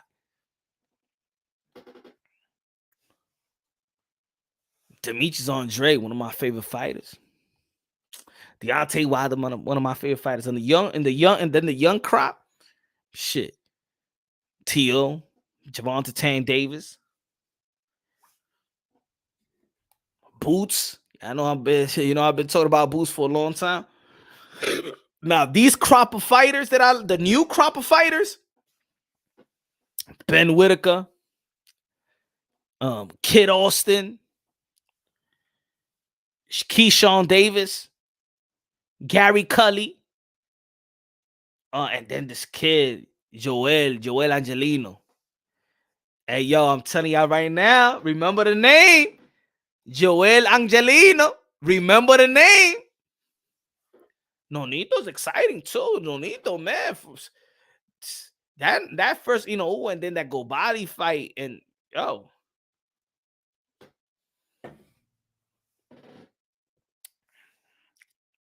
I don't give a fuck about that Joker. Demetrius Andre is my guy too, man. And let me, cause you know what I'm saying. There's people I'll be like, yo, when you get an interview, you be liking. Yo, I'm gonna say it like this: when people show you respect, because Xander Zayas, damn, I felt sorry when I seen that video too, man. Angelino versus Boots future mega fight. I was a Josh Kelly fan. I'm still a Josh Kelly fan. I'm not even gonna throw him in the trash like that. I like Josh Kelly. But when they show you respect, you know what I'm saying, for your work, this is how, yo, I'm gonna say it like this, man. As much as I love boxing, there's a lot of fake motherfuckers in the industry as well. What's good? What's good, Brown? What's good? There's a lot of fake. Just like there's fake people out here on YouTube, all these motherfuckers, these haters and shit like that, they turn their backs on me. You know what I'm saying? There's a lot of haters in boxing as well. Fake people in boxing as well. But there's some real people, that genuine people that give respect, and they be like, oh, yo, Punch. Nah, but they give respect to your boy Punch too. You know what I'm saying? Jamel Charlo, man, he showed me respect, bro. And when he had the spotlight, he said, yo, Punch run boxing. Come on, man. That's a world champion. That's an undisputed champion. And he looked at, yo, what you doing, man? I like your shit. Keep doing your shit. Fuck out of here. I'm going to give him all the props in the world, man.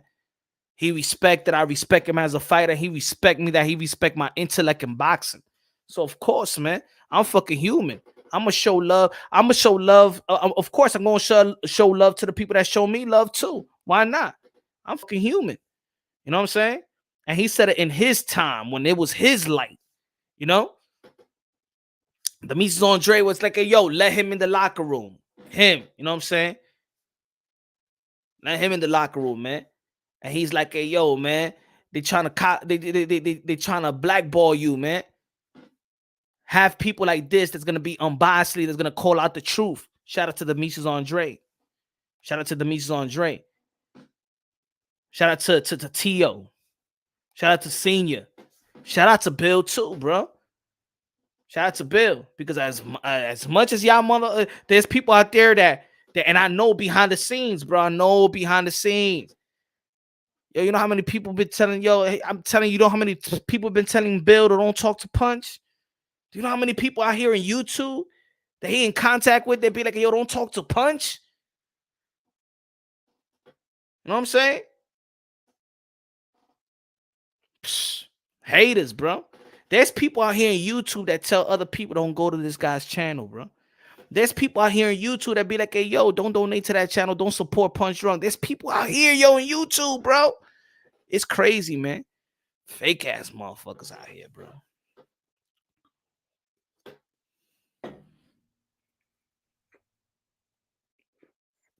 Social media got people disrespecting people like never before. Facts, man. Ain't people they never met. But they think it's not a small word. That's what it is. I sometimes do little friendly roasts of certain fighters, but I never mean any disrespect to any of them. I always tell the people, hey, yo, you know what I always tell the people, man? Go to a gym, man. Go to a gym and then go to a fight. Be with them after a fight. I'll tell you like this. When Teofimo Lopez, right? Well, Tio, it's a lot of people. They all hype. A lot of people. Before the fight, a lot of people out there. When he took that L, there wasn't a lot of people out there, bro. Like that. Se van para la casa. That's it. No celebration. You know what I'm saying? When you take that L by yourself almost, bro. When you win, everybody joins in. When you take that L, te dejan quieto. You take it by yourself, and that's the worst thing. I seen it, bro.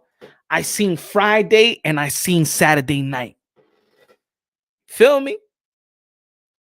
And if I felt like, damn, that shit is fucked up. Imagine how the fighters feel. Tell him, Danny Medina. Tell him, bro. Tell him, bro. I see it, bro. That shit is disgusting, man. That shit is disgusting.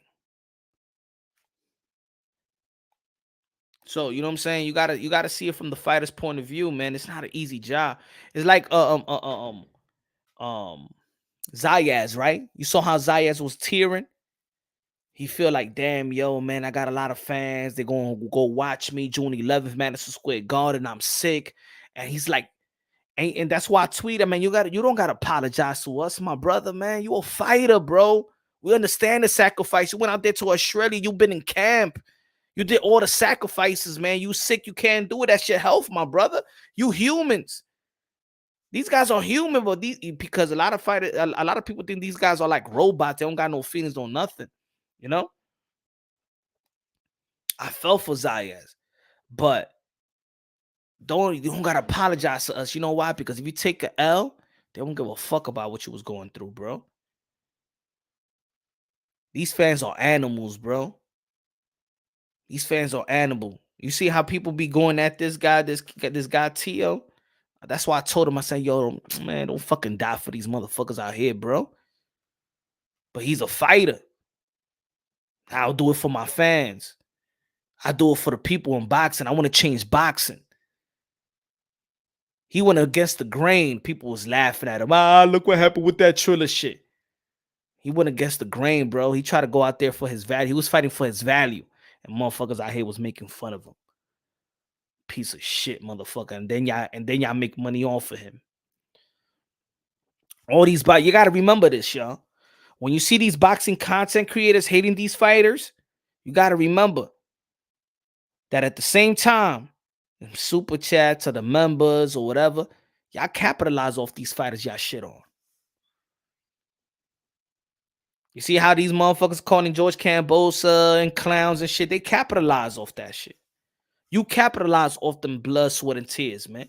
You capitalize off that man that you diss him, but yeah, he's risking your life for your pure entertainment. So when you go live and you dropping a video and stuff like that, and people supporting you, it takes him for you to make this live. It takes Devin Haney and George Cambosa. These two right here that's on my screen. These two right here, they risking my life. They risking their lives for me to go live and for us to chat. You know what I'm saying?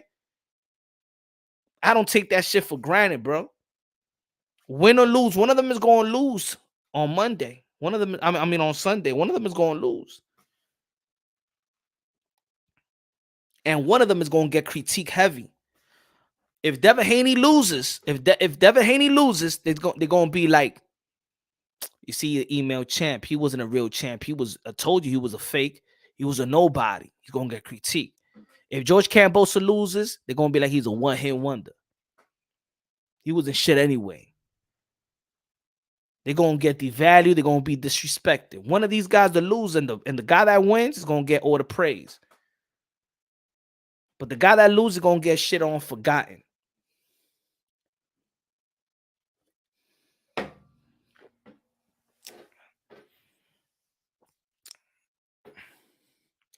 Now y'all ain't know if he beats Donate, he's moving to 122. Shit, that's Stephen Fulton fight. That Stephen Fulton fight. But it's gonna be a good fight. It wasn't the end of the world. Yeah, but we not the fighter too, man. We believe for us it's not the end of the world. We just looking for the next fight. For them, you got to understand when these fighters lose, remember they're not basketball players, so they're not going to go the next day and play another game, win or lose. These are fighters. So if you lose, I'm gonna tell you like this: June 4th, Devin Haney, George Cambosa. Let's say Devin Haney loses or George Cambosa loses. The next time he's going to fight will be what? November, December. Every day till the next fight, you feel like you lost. Real American fan, love the beautiful flag. Real American fan, what's good, brother? What's good? What's good? What's good? What's good, man? Bring the belts back home. Bring the belts back home. Kobe, T.O. easy punch for them trying to get paid for being critics.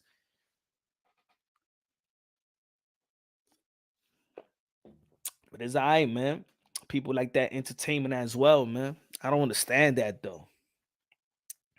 I look at fighters like a different athletes. I don't look at a fighter the way I look like a baller.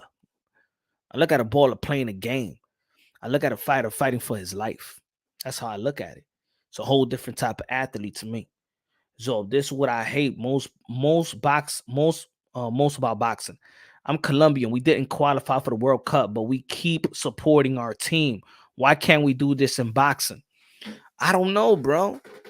I think because there's a lot of fans, but really don't understand they don't understand the fight game. I think why people criticize fighters is because they don't understand the sacrifice. They look at this like a sport. Oh, I love boxing. I love NBA. I love basketball. I love hockey. I love football. I love baseball. They think that these athletes have the same sacrifices. The wins and losses are the same. Nah, man, boxing ain't no game, bro. So this is why they don't understand the game. They don't understand the sacrifices. They don't understand the wear and tear in this game. They don't understand the life or death. This is life or death sport. This is life or death sport. So when you hear fans disrespecting, calling fighters a diva, really, a fighter is a diva? Think about that. A fighter is a diva. Really. A guy that fights to raise his and takes care of his family by fighting. That's a diva. Come on, man. That's how we fans are. That's some stupid shit. That's some idiotic shit. A fighter is a diva.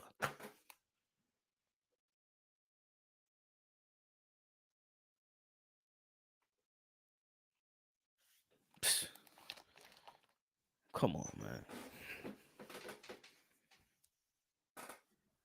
That's why that's why I be standing up for Ryan Garcia when people be like, yo, he a diva. Diva? Just because the motherfucker steal your chick, that's why they mad.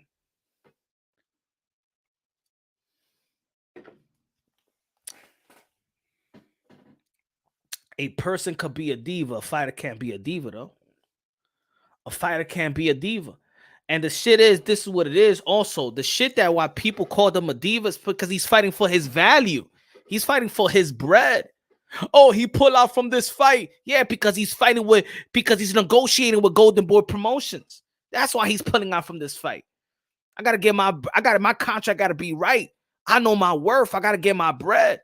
Oh, he a diva, motherfucker. You fighting for your job. You ask for your raise, but these motherfuckers can't do that shit in this sport. They call that shit a diva in boxing. If you fighting for your value, they call you a diva. Oh, you pulling out from a fight, man. If my mind ain't right, shit, I ain't going into. If your mind ain't right, you want these fighters to go into a fight when the mind ain't right? Oh, because you think it's just a basketball game. Nah, there's a fight, man. You gotta be mentally prepared for this game. You gotta be mentally prepared for this game. I get critical of fighters who claim to be the best but refuse to fight the best. But Khan, you gotta also understand, like we know boxing. We know that these guys can't fight whoever they want to fight. They make believe they want to. They talk like it. Yo, I never knock a fighter for being confident. I want every fighter to feel like they could beat everybody in the world. That's the type of confidence. That's the type of people talk about delusion. That's the type of delusion that you need to have to compete. So when they do take a L, you be like, hey, yo, he's finding excuses. Oh, this guy can't take a loss, man. You train 12 to 10 weeks, prepared to beat this guy. All the X's and O's, all the game planning. Then you lose. It's not easy to lose, man. It's not easy to lose a fight in front of the whole world. I don't expect them I don't expect them to accept it right away, especially in the heat of the moment. The adrenaline is pumping. I don't expect no fighter. You can't see the weakness. Adds to these folks' backs, diva symbols, loss and cause chasing, selling of anything and everything righteous. Folks see the false pride. Now let's test. Why shouldn't Tank fight Garcia Loma Haney? I tell you this, I don't know if he can't fight, but I tell you this, Tank ain't scared of nobody. None of these fighters are scared of nobody, in my opinion. Punch. So it's 275K pay-per-view buys good for Tank versus Rolly. I think so. What you think? I think it's a hell of a. I think it's hella good. Because the thing is, we don't know the contract. You know, I give you. I never like talking about the money shit in the sport of boxing because people. I don't think people really understand it, and I think that look, in the sport of boxing, the numbers that you see is never gonna be the exact numbers. They never gonna put a number out. They never go the purses that you see. That's not what they're getting paid. You know what I'm saying? The only way you know how much a fighter is really getting paid if he tells you the exact number. He's your cousin, your brother, your sister, you know what I'm saying? That's the only way you're really gonna know. He show you the check. Put it this way, man. If 60,000 buys, if 60,000 buys, and I'm gonna put a number out there, but I think this is the number that they're working with, and I think in boxing, 60,000 buys is breaking even. Now, depending on the contract, let's say he's taking 60% off, right? The pay-per-view, he keeps 60% after they break even. So let's say after 60,000 buys, they break even, and then after that, you get Gervonta Tank Davis, let's say, gets $15, $20, $23, $25, depending what's his percentage. If it's Rolly, so probably his percentage could be like 70, maybe 70%. Maybe he's taking, let's say that Gervonta Tank Davis is taking $25 off the pay-per-view buys after 60,000 buys. Then if it sells 275, you know, probably he's making $3 million, you know, extra, or $4 million extra, something like that. I think it's great for Tank, but it depends on the contract, and the contracts, we never gonna know what it is. That's the point. That's why a lot of people be like, "Hey, yo, 200 and something thousand pay-per-view buys is bad." That's good. Depending on the contract, you'll know how much the percentage is, and whatever they put out there. Oh, he's making $2 million, and Rolly's making $500 million. The pay-per-view buys, we don't know that. I'm telling you, bro. Gervonta Tank Davis did good. Gervonta Tank Davis kicked off that fight. Gervonta Tank Davis made money that fight. Plus, they're not even counting the gate, the gate. And remember, Gervonta Tank Davis is the pay-per-view guy. Gervonta Tank Davis is the star. So the share is way it goes to Gervonta Tank Davis. Now, what's the percentage of how much? And this is why I feel like he don't need Mayweather Promotion no more. He don't need that percentage taken off of him. How much Mayweather Promotion is making off the pay-per-view? How much he's getting? See, I think that's what he's getting got at.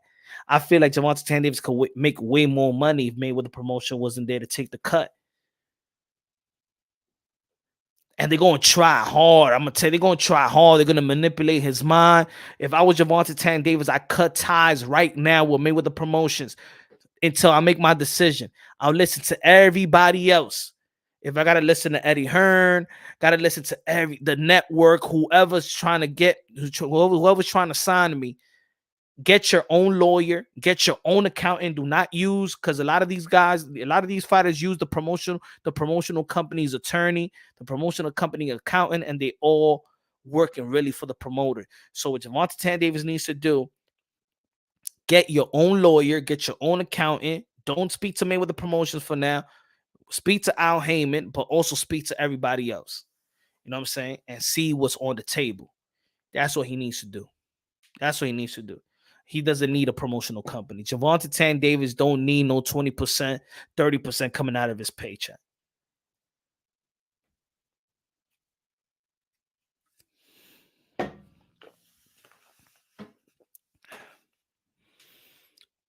I mean, it just tells you the how Rolly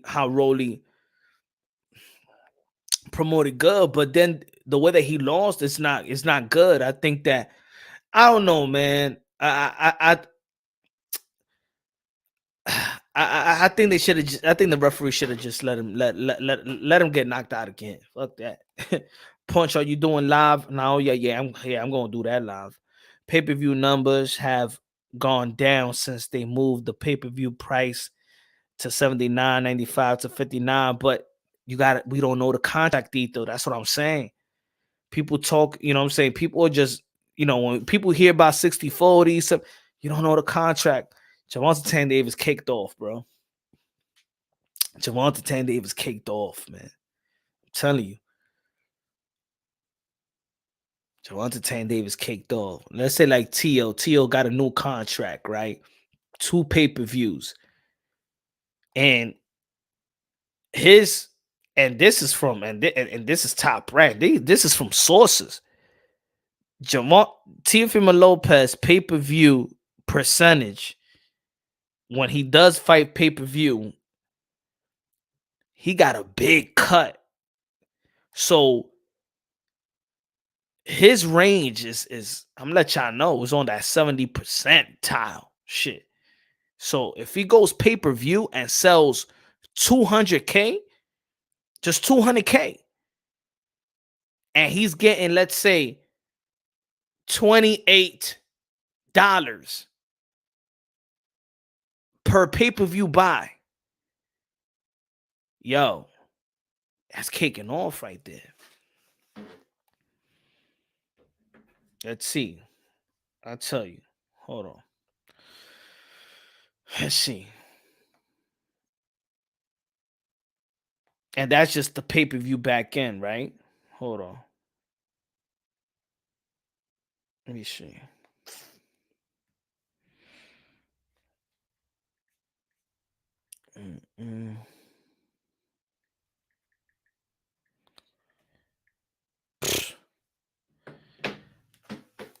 If Teofimo Lopez, and this is what it is. If Teofimo Lopez has a pay-per-view fight, hold on. No. I added it wrong. I'm just gonna give you a number. 28.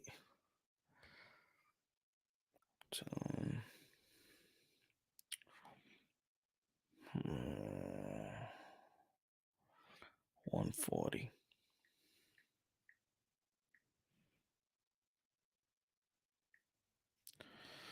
If Teofimo Lopez has a pay-per-view fight and it sells, look at this. And I'm gonna give you a number because I don't know the percentage. If Teofimo Lopez does a pay-per-view and it sells 140, I'm sorry, it sells 200. It sells 200K pay-per-views. People be like, oh, that's 200. He will get almost $4 million off the back end plus the purse. So if he got a guaranteed purse of $3 million, let's say guaranteed purse of $3 million plus the pay-per-view. If he does the pay-per-view and he sells 200K, he's coming off almost $7 million. But people in boxing will laugh. Let's say, put it this way.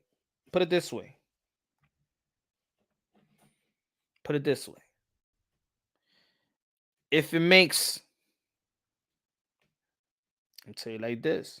Look, 20 times.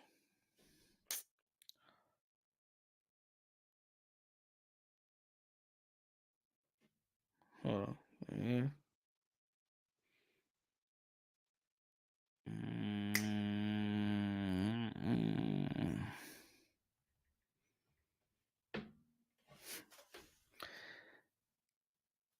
If Teofimo Lopez go pay-per-view and he makes, and it only sells 100K, he gets $1 million, $1 million and change. If just does 100K. If it does 100K.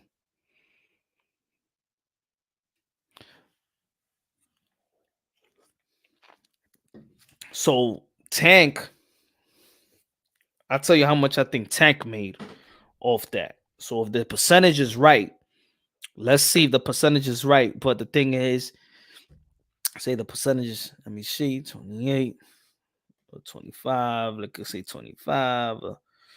Boom, they probably break even around 60,000, right? Let's say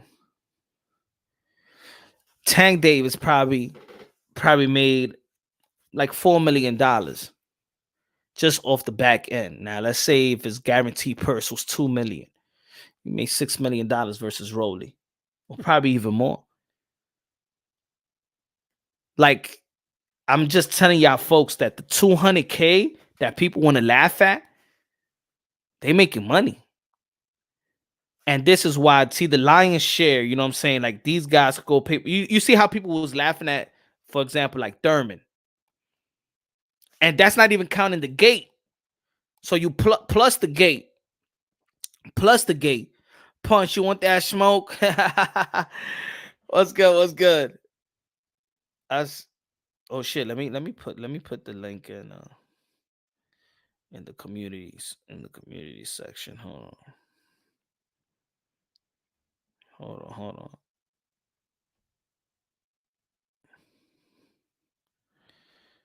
Let me put in the community section right here. Boom, boom.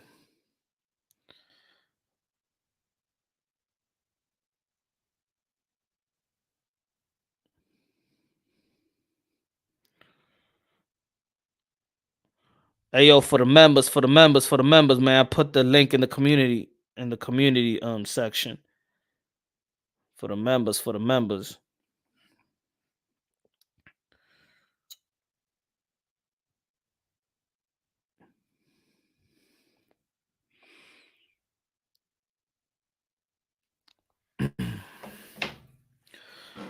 So yeah, man. He kicked off, man. He kicked off. You know what I'm saying?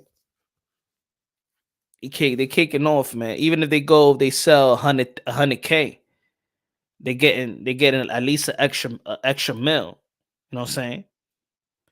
If they do 150K, you know what I'm saying? Don't these guys are making money, man. That's what a lot of people be like, hey, yo, PBC this, man. Hey, yo, Al Heyman is doing good by his fighters, man. Fuck what y'all heard. Al Heyman is doing good by his fighters. Earl the True Spins, just think about it. If Earl the True Spins guarantee was what, let's say maybe $3 million. And they said he sold what was it? 200 something K plus the 40,000 on the gate. Don't be surprised Earl Spence walk out of there with you Dennis Ugas with like $8 million. 6, 7, $8 million versus you Dennis Ugas. Probably more, because we don't even know the split. We don't even know, and you know that Dallas, Texas is all good. You could be like, yo, Earl Spence is a 90-10 split or 80-20 split with you Dennis Ugas.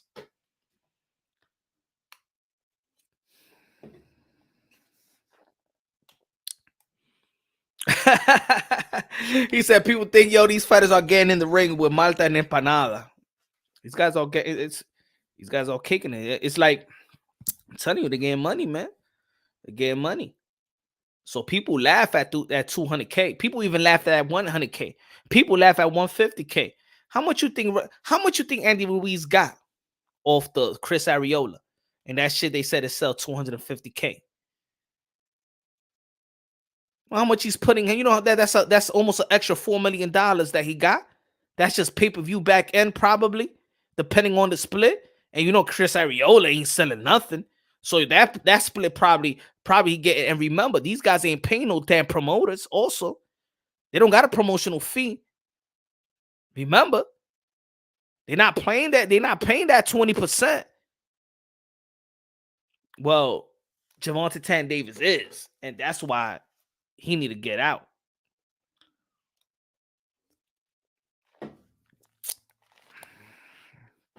All I'm saying is that 300K that people laugh, 200K, 250K, 280K that people laugh at. Don't worry, the fighters is getting paid.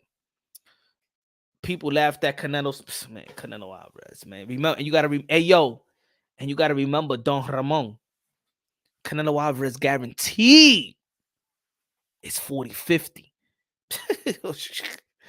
His guarantee is like 40-50. How much people thought that Canelo Alvarez split with Bivol is?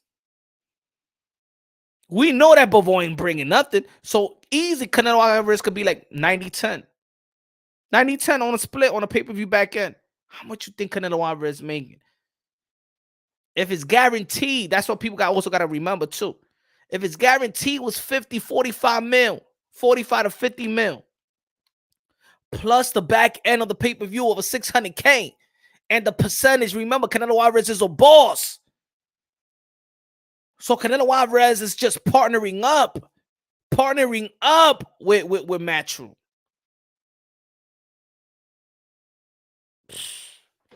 Canelo Alvarez probably left with Canelo Alvarez probably made like almost 70 mil off the Bivol fight.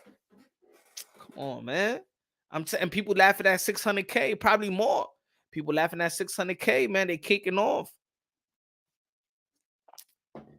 Because the percentage of the cable, what they used to be paying back in the days, is not as large as it was. They don't take the cable and all that. They don't take as much as they used to anymore. So now more goes to the fighters. Tyco TV, Canelo getting that long. Hell yeah, getting that long money, man. Hell yeah. Hell yeah. Tyson Fury too. Tyson Fury too. Think about it. Tyson Fury, Dillian White. Think about that split that they had, and then the pay-per-view back end, and then the gate. Just think about it, bro. A lot of people making money, especially like the Tyson Fury. You see a lot of hands in a cookie jar. That's why a lot of people be like, "Hey, yo, when we gonna see?" You might not see Bud Crawford versus Earl Spence. You might not see that shit because they don't feel like there's enough money.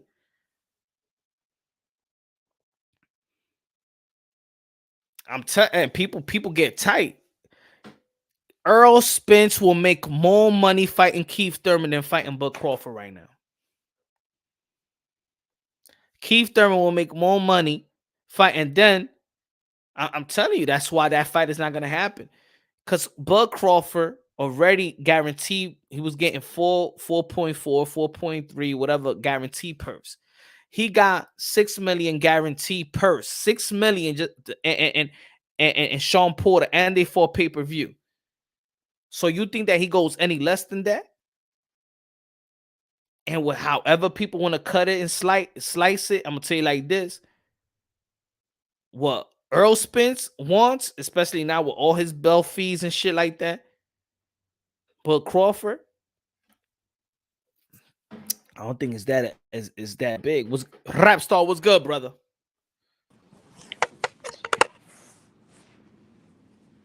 Yo, can you hear me? This is Rap Star Boxing Knowledge.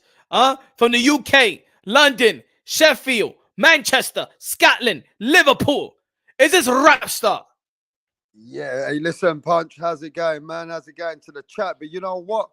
I can feel it coming in the air tonight. That's what I'm talking about, all right? So long. Watch this one. This is a song for the boxers when they come in, bro. Can you feel it coming in the air tonight? So long. It's Phil Collins, man. It's old school. But yo, let me say this, Punch. It's undisputed fight. It's Saturday night. They keep calling it Sunday fucking night over there in Australia. Are they showing the fight on fucking Sunday? Is it Saturday? But this is what I'm saying, bro. Australia look like they're hyped up. They got over 50,000 people there. Your boy, your friend, what's his name? Jason Maloney's in the undercard. Shit, man, this fight's popping. This fight is looking like it's fucking popping in Australia. What do you think, bruv? It's not sold out yet. So it's not 50,000 yet. Remember Lou DiBella was out. He was here. When was it? Yesterday or the day before yesterday. And I asked him, was it sold out? His ticket is still on in sale. But I like the support that Devin Haney got out there. I like the press conference when there was, you know what I'm saying, and new people's hollering and stuff like that. I like the fight. I said it before they even, you know, signed that contract. I said that's the primary fight in the lightweight division. The primary fight in the lightweight division is going to be taking place June 4th, Australia, Melbourne. George Kambosos, Devin Haney, the dream. George Kambosos, they say he's a one-hit wonder. They call Devin Haney the email champion. You know what I'm saying? So, Rapstar, somebody's going to change the narrative. And I want to ask you, who you think is going to change the narrative? Who's going to change? Who's going to win? Who's going to win, Devin Haney or George Kambosos? Was it a fluke that he beat Teofimo Lopez? Was it a fluke? Hey, look, man, look, this is what I'm telling you now. The boxing world definitely ain't giving George Kambosos their credit, right? We know that even George Kambosos was told today in front of the world that you might have all the belts, but you are the underdog, really. Devin Haney is the favorite. In the whole boxing favorite, if you look online, you look to bet, you look at William Hill, you look at different betting sites like Paddy Power, you can look on Vegas. Devin Haney's the fucking favorite. So what does that tell you, Punch? A man who was already classed virtually the undisputed fighter, a man who beat a pound for pound guy, is the fucking underdog. So has boxing world got it wrong, or is the boxing betting got it right? And Devin Haney is the fucking favorite. I think that people, just by looking at that, just about looking at the quote unquote valid opinions in the sport of boxing that didn't have George Kambosos on the pound for pound. Just think about it. George Kambosos, literally, he's actually the lightweight undisputed. You know what I'm saying? However people want to cut it and slice it, he beat the guy that beat the guy. He beat the man that beat the man. You know what I'm saying? And nobody got him on the pound for pound list. Just think about all the champions in the sport of boxing, all the unified champions. And they don't got him on a pound for pound list. That means people didn't feel like he really beat a healthy Teofimo Lopez. People can't contradict themselves. And now they got a guy that really hasn't even won a champion, and he's the underdog of Devin Haney. I mean, it's a really good storyline if you think about it. We now got George Kambosos that never got the credit, and everybody overlooked the Australian kid when Teofimo Lopez was fighting him. Nobody thought Teo was going to lose to this kid. So now is everybody, like he said, what did George Kambosos said? They overlooked me once, let them overlook me again. But if I beat their boy Devin Haney, what are they going to say next? Now, this is my question. You got a guy who's proven himself and not getting credit. And then you got another guy who's got a good amateur background, good in boxing, known about his sparring in Devin Haney with some of the top guys. Everybody talks about Devin Haney, but Devin Haney ain't been in with the top guys. This is his first opportunity to fight an elite man. Devin Haney's got half a belt. And now we're going with Devin Haney as the favorite who hasn't proved himself. Is it because people recognize, Punch, that Devin Haney's got better skills all round than George Kambosos, and they feel that Teofimo Lopez wasn't 100%? But my question is this to you and the fans and the boxing world. If George Kambosos beats your boy Devin Haney, another American, what are you going to say next?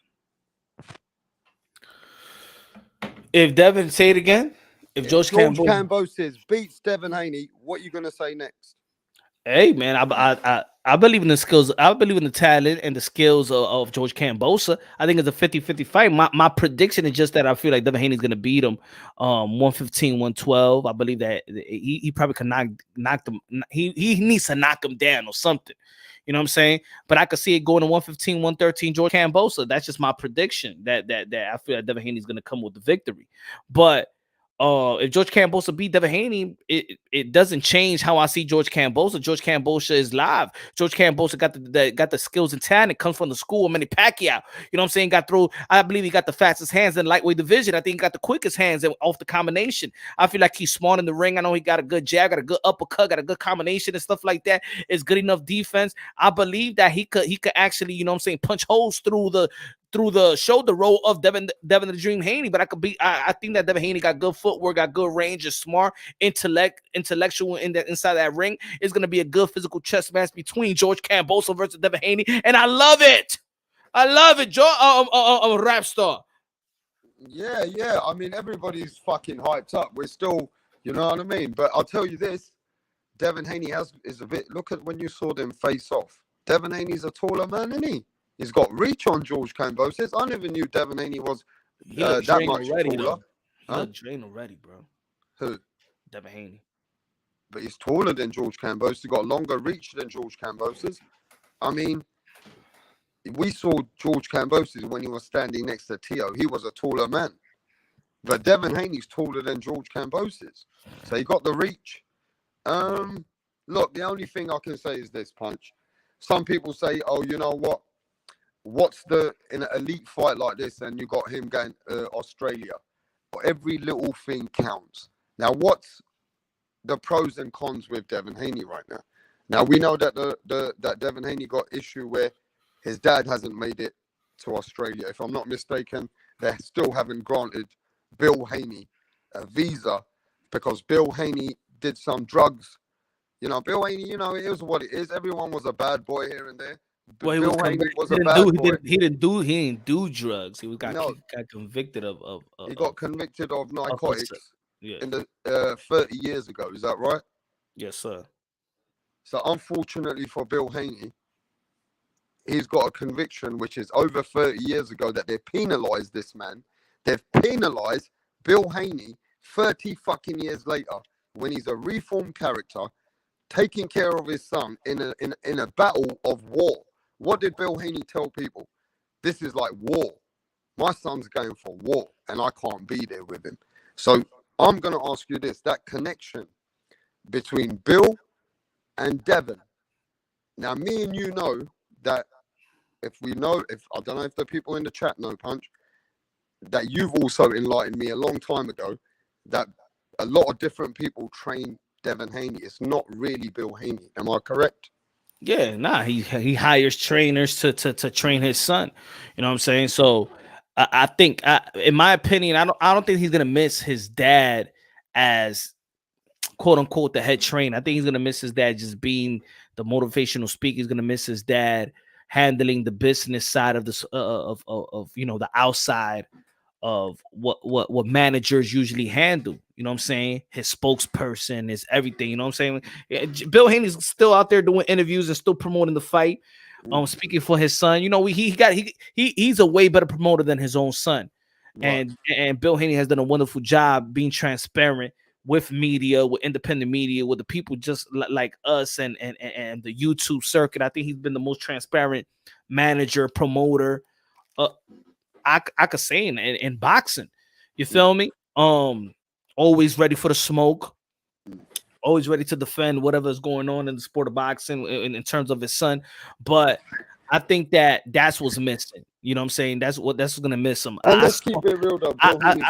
I saw Judah and Devin Haney in the pads, and I didn't see the same fluidity.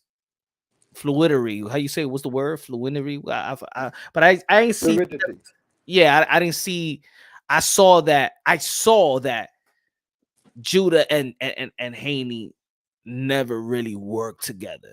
I could be wrong, but I just felt watching the pad work that they still trying to gain the chemistry. You know, it ain't had a good flow. It ain't had a good flow in my opinion. But you know what I'm saying? I believe that Devin Haney came from good teachers, and everything that he's learned up to this date, he got to go execute the game plan. Whatever the game plan is, let's see if Devin Haney got the intellect that he could do it by himself. Now we've seen that they like to compare themselves to Floyd Mayweather, right? You remember when Floyd Mayweather fought Zab Judah, and then Roger Mayweather wasn't in the corner, and then the next fight Floyd Mayweather was fighting actually by himself. Let's see if he could do what Floyd Mayweather did. Now I don't want to compare it, but they like to be compared to Floyd Mayweather. Let's see what he could do without the voice that he's been with throughout his whole life. I mean, it's different, isn't it? Because if I'm not mistaken, Devin Haney's the one who's been with Bill since 7-8 years old. This is the man who stands in his corner. He's the mentor. Now, he might not be training his son, but the other trainers who are training his son, who's the man who stands in the corner? Who's the man who's speaking in his ear? Who's the guy who's the one telling Devin, this is what you got to do. Devin, calm down. Devin, I got you. Don't worry. This man, Bill Haney, is Devin Haney's not just dad. He's a mentor to Devin Haney. You know what I'm saying? So I'm just saying, I hope it don't play a part. You know, and I hope Devin's Devin's surrounded by his own team. But you know what? I'll tell you the truth. It doesn't seem the same without Bill Haney anyway. Because when Bill Haney's there, it's like it's the Devin Haney show. Do you understand what I'm saying? Mm. And let's keep it honest. Even what's that geezer's name? Church, the Mr. Motivator, the Devin He's Haney's funny. yeah, I can't hear him in Australia. They've shut him up. He's not Is he shouting there? like he normally shouts. Is he over there? Yeah, he's over there every day, man. He's shouting, he's squeaking, but the Australians are over shouting him. You know what I mean? The Mr. Motivator, Devin Haney's fucking church, they call him, innit? Yeah. I don't hear him at the moment, man. I've seen him over there.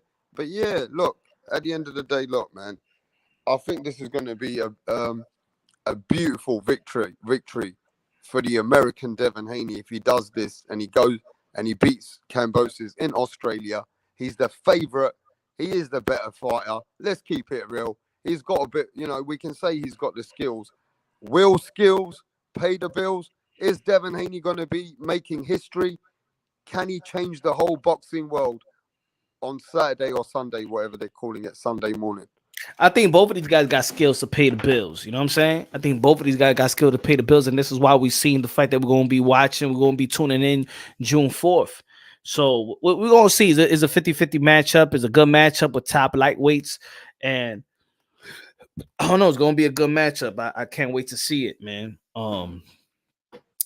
So man, boxing's been good. 2022. We had, you know, good heavyweight bouts. We had the Tyson Fury, Dillian White. We're gonna see the Anthony Joshua versus Alexander Usyk. Deontay Wilder said he's not gonna be tired, that he's willing to come back. You got Jamel Charlo already being mandated with the other Australian out there, Australian star phenom in the 154-pound division, Tim Zhu. You got Nonito Donaire versus Naoya Inoue, bantamweight unification, about 3 belts. You got Clarissa Shields versus Savannah Marshall, piggybacking off the fight, a matchup with Katie Taylor and Amanda Serrano. You also got Alicia Baumgartner versus Makana Mayer. So the women are the best of the best, and women are fighting each other. That in 1 year, that shit is incredible. Did you thought it was gonna be Savannah Marshall versus Clarissa Shields in the same year of Amanda Serrano and Katie Taylor? That shit is crazy. You got Stephen Foster going to be performing also tomorrow versus Danny Roman. You already heard that Chocolatito going to be fighting Estrada later on this year. Imagine you got Chocolatito versus Estrada, the trilogy. Triple G versus Canelo Alvarez, the triple G, the trilogy. Even though that I'm not a big fan of that fight, but it's still a big fan of the sport, a big fight in the sport of boxing. And then you got with the women, with those trilogies, with the unification bout between Inoue and Nonito Donaire, with the possibility with the rematch with Alexander Usyk and Anthony Joshua, with the possibility of Earl Spence versus Bud Crawford. Yo, this is a special year in boxing, bro. It could be a very, very special year in boxing, and we're not even halfway. Can I make it a little bit more special? Canelo Alvarez lost to Bivol, you know what I'm saying? Like shit. Jamel Charlo undisputed versus Brian Castano. Ain't even half the year yet, bro. Yeah, what about my brethren from London, mate? Conor Benn trying to make a fight with your boy Keith Thurman. That might even happen. Nah, ain't gonna happen. But look, man, why not stay positive, bro? They're trying to make the fight. Imagine if that fight happens. That'd be good for Conor Benn. Conor Benn, Keith Thurman, man, that would be great, man, for boxing. Bro, yo, if we're not even talking about Keith Thurman and Boots, and they're really from, you know, they deal with the same networks and shit like that. Like, ain't gonna get no Conor Benn and no the Keith Thurman. Man, Eddie Hearn ain't that crazy now. No, he said you're looking to pay for that money. You're looking to pay for that fight now. Who? Eddie Hearn. Man, that's all talk. Put money up for that fight, man. He ain't willing to risk no damn Conor. Well, that's the kind of fight that Conor Benn needs anyway, and the Conor Benn's calling him out as well. So he ain't gonna get that. He ain't ready for Keith Thurman. Man, he ready for Keith Thurman, man. Stop hating right now. Keith Thurman finished at the end of his fighting, man. And you know what the problem is? I don't think you want Keith Thurman to lose to Conor Benn. I think that's the problem here. You know, a lot of Keith Thurman fans, they don't want to see Keith Thurman lose to Boots. They don't want to see Keith Thurman get knocked out by Virgil Ortiz maybe towards the end of his career. To be fair with you, Keith Thurman is at the end of, he is the total end of his career. So far as we're concerned, whoever one of these young guys beats him, they're just taking his name and his legacy. You know, that's what he's there for now. But as far as you're concerned, you think Keith Thurman is still the man who can win a belt, and that's I think Keith Thurman is the third best. The third best third best name. welterweight. Name. Best third welterweight. Name. Welterweight. Well, I don't know about anymore. If he's the third best. Who's the third? Who's the third? Who's the third? Well, right now these young guys coming up are the third. Like the Boots. What have they earned? Boots right now might not have earned, but Boots is fresher. What Boots have they? looks stronger. Boots looks like he's just on a journey now. This is Boots' time. Boots should be the third best because Boots is showing that he's not just hungry. He's not just starving, bro. You can see he's got all the attributes. This man's knocking these guys out. You know, but that's the problem. That's the problem. Beats Keith Thurman right now, bro. That's the problem that us boxing fans have. That we like to write off and we like to already put the stamp on them like they finish. Keith Thurman only lost to Manny Pacquiao. That's all he lost to. That's it. He's done. Yeah, but that's it. He's Herrera. Is he a Herrera now? Is he the guy that's giving the young guys now to open up the doors for the young guys? Don't make me make a statement, man. Keith Thurman, one of my favorite fighters back in the day. Man, let me tell you this, bro. We already snapping him right there. Ladies and gentlemen, I'm gonna say something. You can say what you want, but this Keith Thurman right now, the Keith Thurman that I remember was that killer one-time Keith Thurman. Then he also still had the punching power, and he was still that brawler. Well, I'm not saying he hasn't adapted to fight in a certain way to win, but let me tell you now, this Keith Thurman, Gervonta Tank Davis will beat him.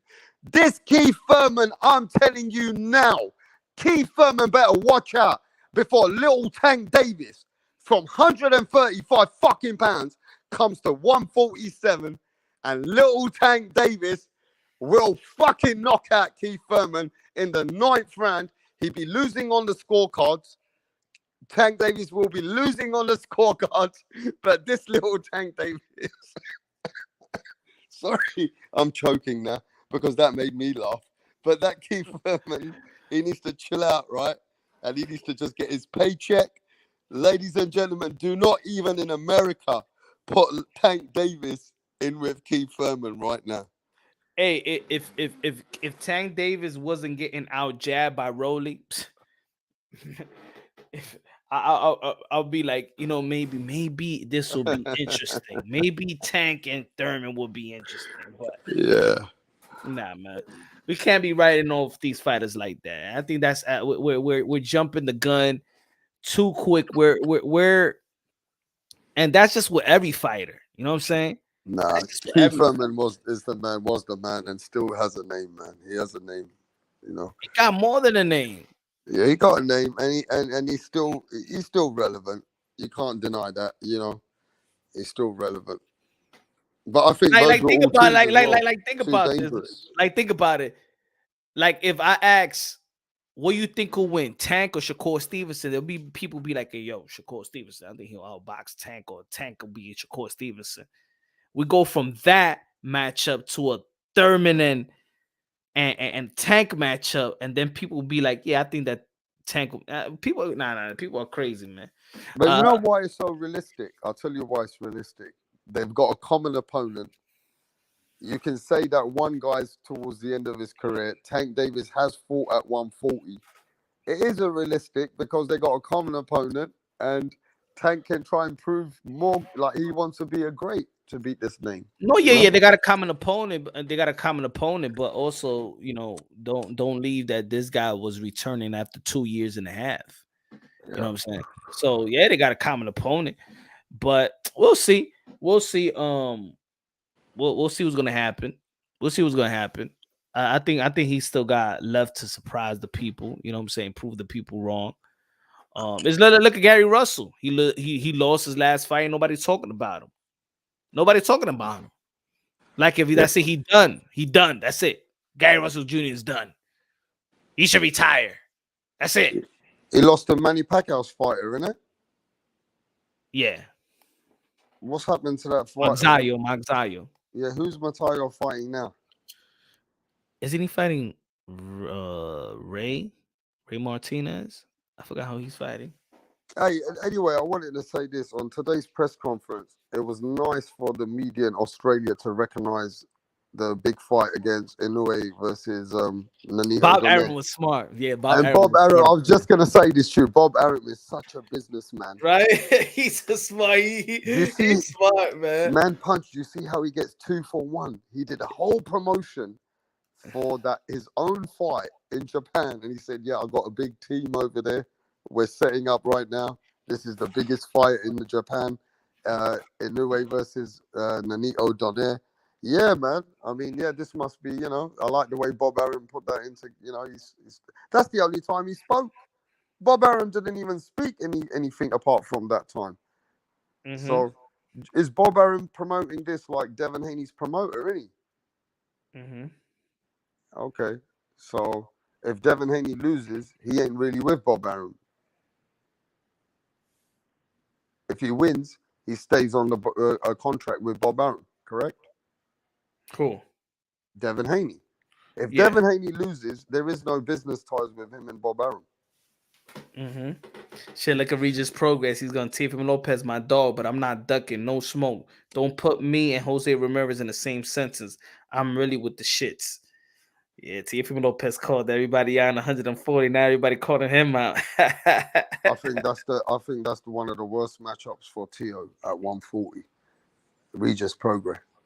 Yeah, I you think that's saying a tough no? fight. You saying that? How about Josh Taylor give that Regis Progress a rematch? He That's what already you. beat. I'm not saying you don't need to give him a Yeah, rematch. yeah, but matter of fact, yeah, what a fight. Ray Vargas. What a Yeah, fight that yeah. was. How about Josh Taylor give Regis Progress that rematch in America? She'll be different. Man, stop it, Punch. Even Teofimo Lopez don't even look good after losing to the Australian and not even interested in talking about a rematch with the Australian. So stop the Yeah, he's fucking calling talk. out Josh Taylor. Yeah. Stop the talk Calling about Josh rematch. Taylor. Calling Teofimo Jose Lopez. Ramirez. Teofimo Lopez is my boy. Let me tell you something. I like Teofimo Lopez, but there has been a few things about Teofimo Lopez's energy that I don't like.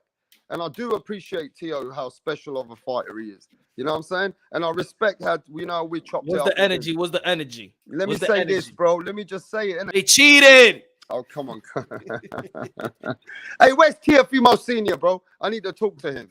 But yo, let me just say this to Teofimo Lopez, yeah? He's a special fighter. But there's certain things that the way that he handled himself after the fight, and I didn't like that energy with Teo. And I'm sure Teofimo Lopez knows that himself. You know, at the end of the day, I didn't like that energy. I didn't like the way that he also was not even interested in talking about a rematch with this kid when we know he can beat this guy. So, all that shit, I just know that he's got to move on.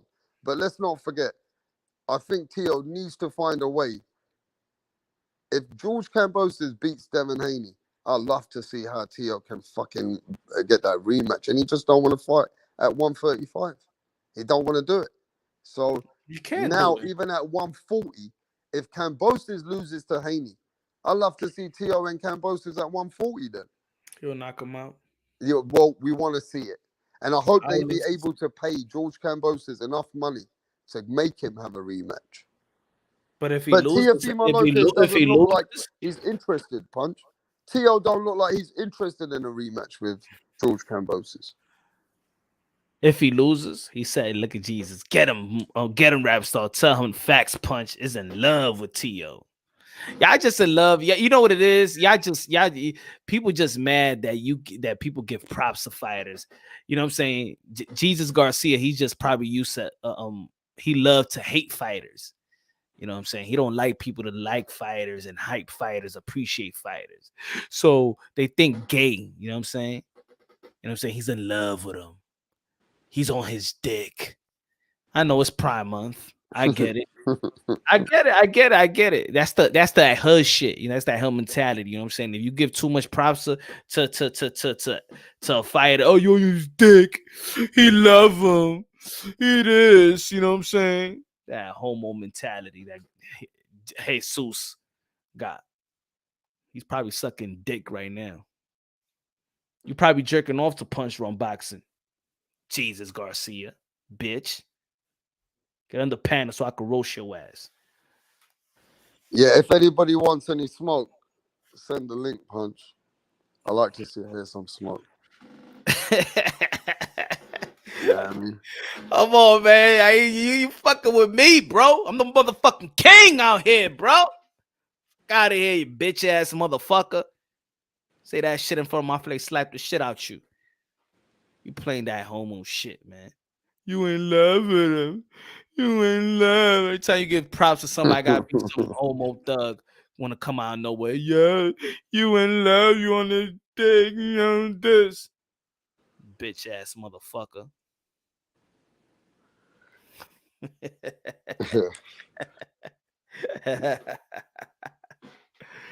yeah, man. So hopefully we see some big things for Teofimo Lopez in the comeback at 140. You know what I'm saying? I want to see him come back. I want to see him looking good.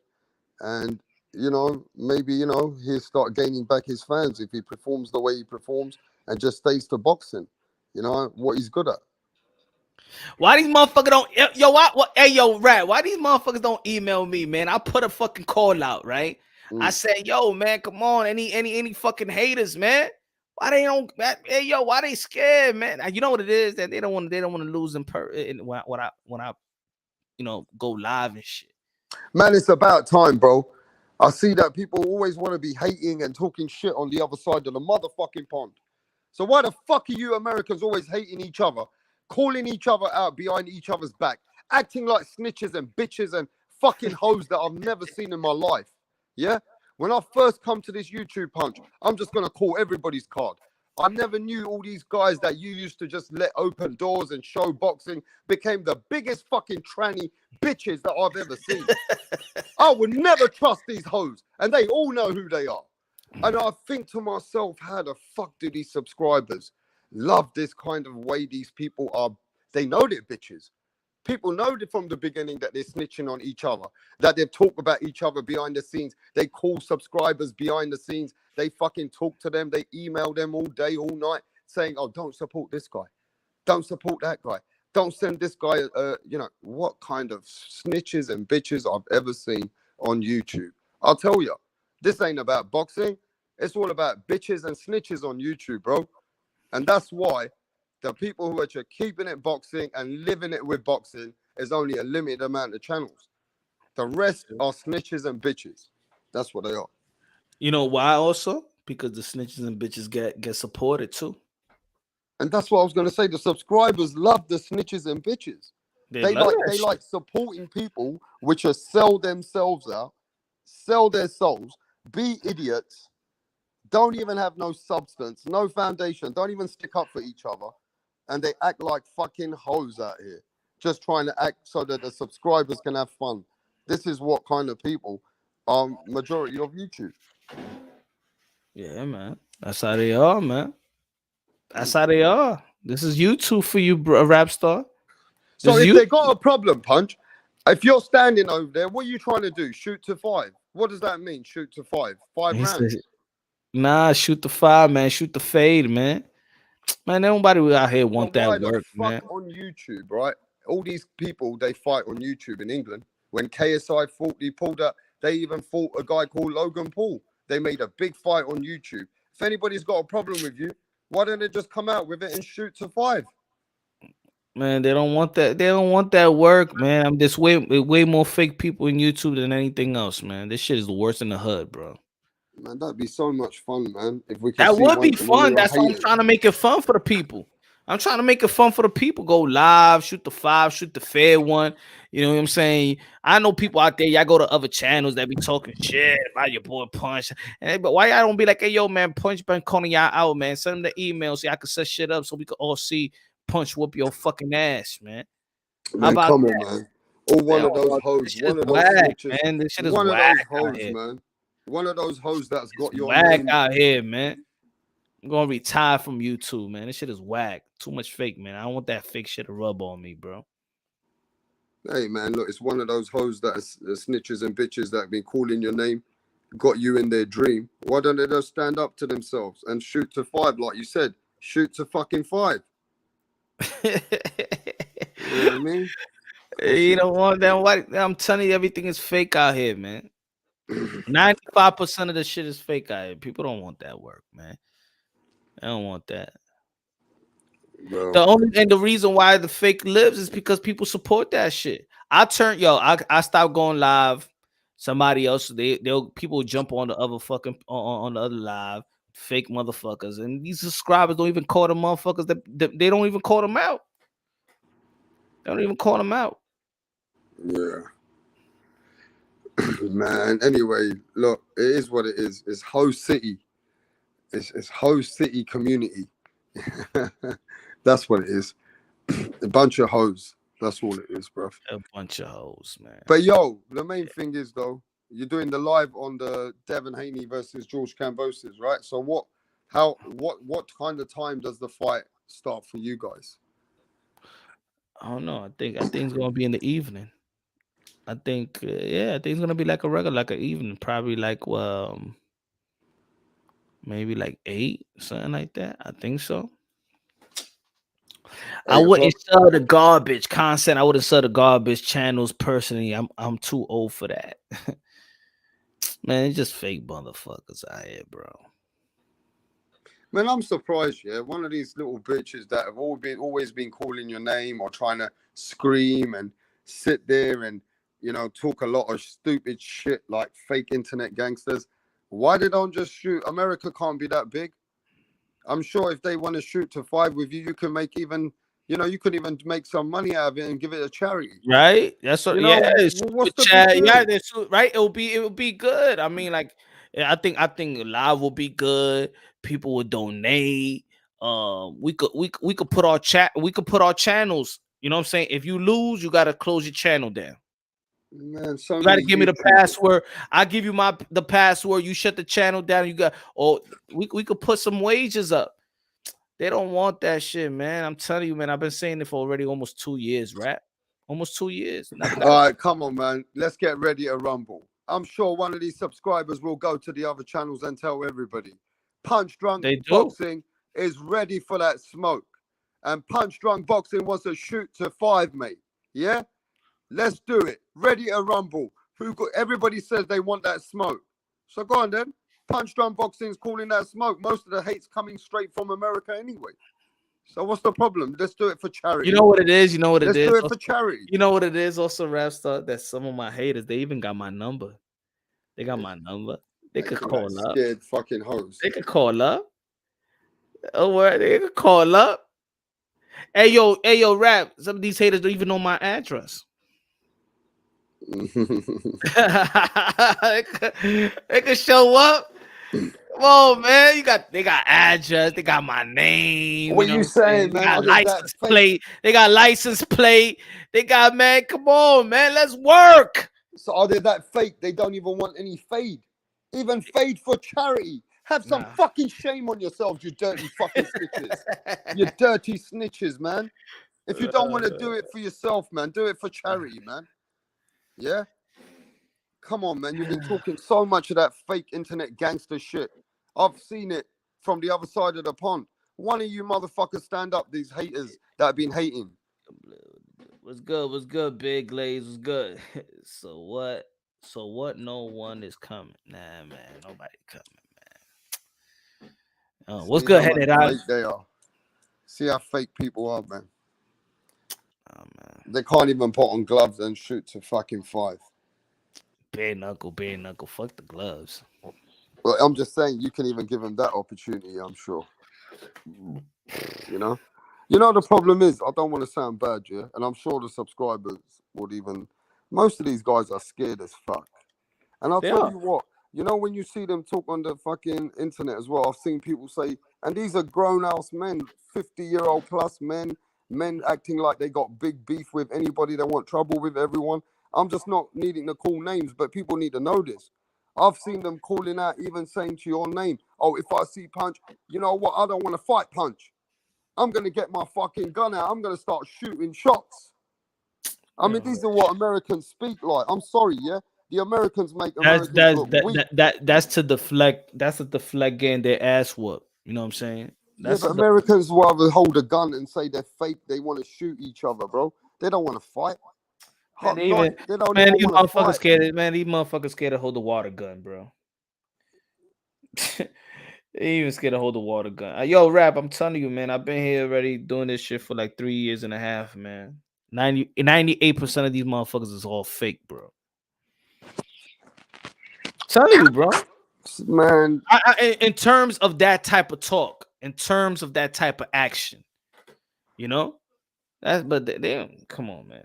They don't want that shit. yeah, but that's what the American fucking culture's like, bro. They don't want to fight. They don't want to shoot to 5. They're not man enough to shoot to 5 punch. They want to sit there trying to threaten each other like they're going to shoot each other over the internet. You know? They're a bunch of pussies. They're in boxing and they don't even have integrity to shoot to 5. You got a problem, they don't even know how to deal with it like a man. Yeah, man. I mean, that's Me too, Con. Me too, Con. You know what I'm saying? Man, it's whack, man. And then these motherfuckers like to munch off motherfuckers other channels and shit like that. Fuck out of here, man. Man, anyway, some of that whack shit, some of that stupid shit. Too many stupid mental illness on this fucking YTBC, bro. That's what it is. Too many people have been fucking striked by this pandemic. You know what I mean? They start to become like, what's that word you guys? And motherfuckers be having guilty conscience too. What's that word you keep using in America when a man's fucking head? Beta male? A beta male, that's right, a beta male. Fucking bunch of beta males. That's what they are. Let's do this for the beta male charity club. Shoot to 5. So we can help the beta males to come back to reality. Do that, bro. They ain't gonna do that. Come on, man. This is this is getting embarrassing, Punch. A man has to call you out to shoot to 5 if he's your hater. You got more than a dozen haters out here, all acting like they're big internet gangsters. Come on, someone's got to stand up. That's for the the frustration part, though. That is to be honest, that's the frustration part. Come on, this is a combat community. It shouldn't be too many pussies out here, right? It's just too many pussies out here. It is a combat community, so you would think that you know they like that action, but they not. That's why they watch the sport. That's why they watch it. They don't want to be a part of this sport. They want to work out. They don't want to be a part of this shit. Yeah, somebody's giving us some news, yeah, that breaking news in Australia that the cut man for Devin Haney has been arrested at the airport for bringing half an ounce of marijuana in his fucking bag and high as fuck. Oh shit. Devin Haney's cut man been smoking so much marijuana, the man been arrested in the airport. They have fucking arrested him, smacked him in the face, and told him, now he got to go down and under. What the fuck is happening to Devin Haney's team? Yeah? What the fuck is happening to Devin Haney's team, bro? The cut man cannot be arrested in Australia. Make some phone calls, Punch. Oh man, nah.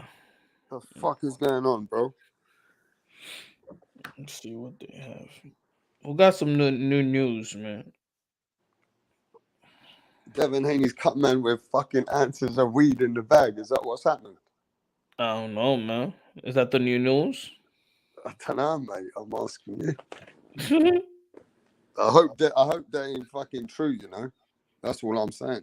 Devin Haney already got Yo Judah. We don't know nothing about no Yo Judah for the last 10 years.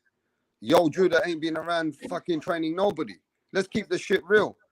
Now they're sending the Godfather's dad out there because they know him as a Godfather's dad. We can't even see the connection between Judah versus with Devin Haney right now. Mm-hmm. Where the fuck's Ben Davidson, my boy Ben Davidson, man? Why the fuck are you guys using my people, bruv? What the fuck's going on, Bill? Hey, remember your boys were MTK. You know what I mean? Come on, Ben Davidson was doing some good shit for Devin Haney, bro. You know what I mean? They had a little chemistry going on. You guys should have stuck with Ben Davidson, bro. Justo said, what y'all think about Joanson Alvarez? I don't know, bro. What do you think about Joanson Alvarez?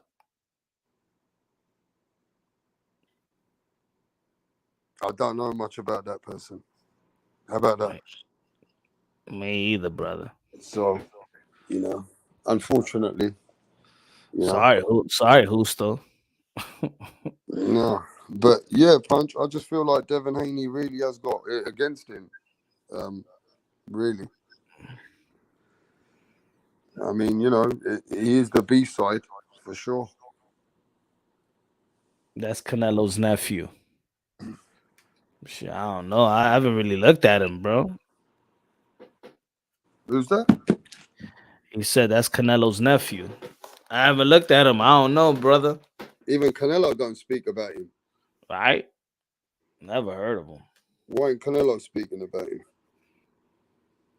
I don't know. Behind the glove, Michelle Joy Joyce is smoking, Joker said.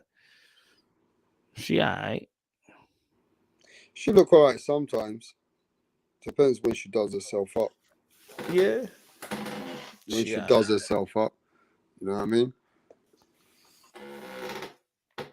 Hey yo, man, we're gonna end this live, man. Talking the back end, man. All right, We're gonna brother. end this live. All right, bro. Catch you soon. Time to eat, man. I gotta eat something, man.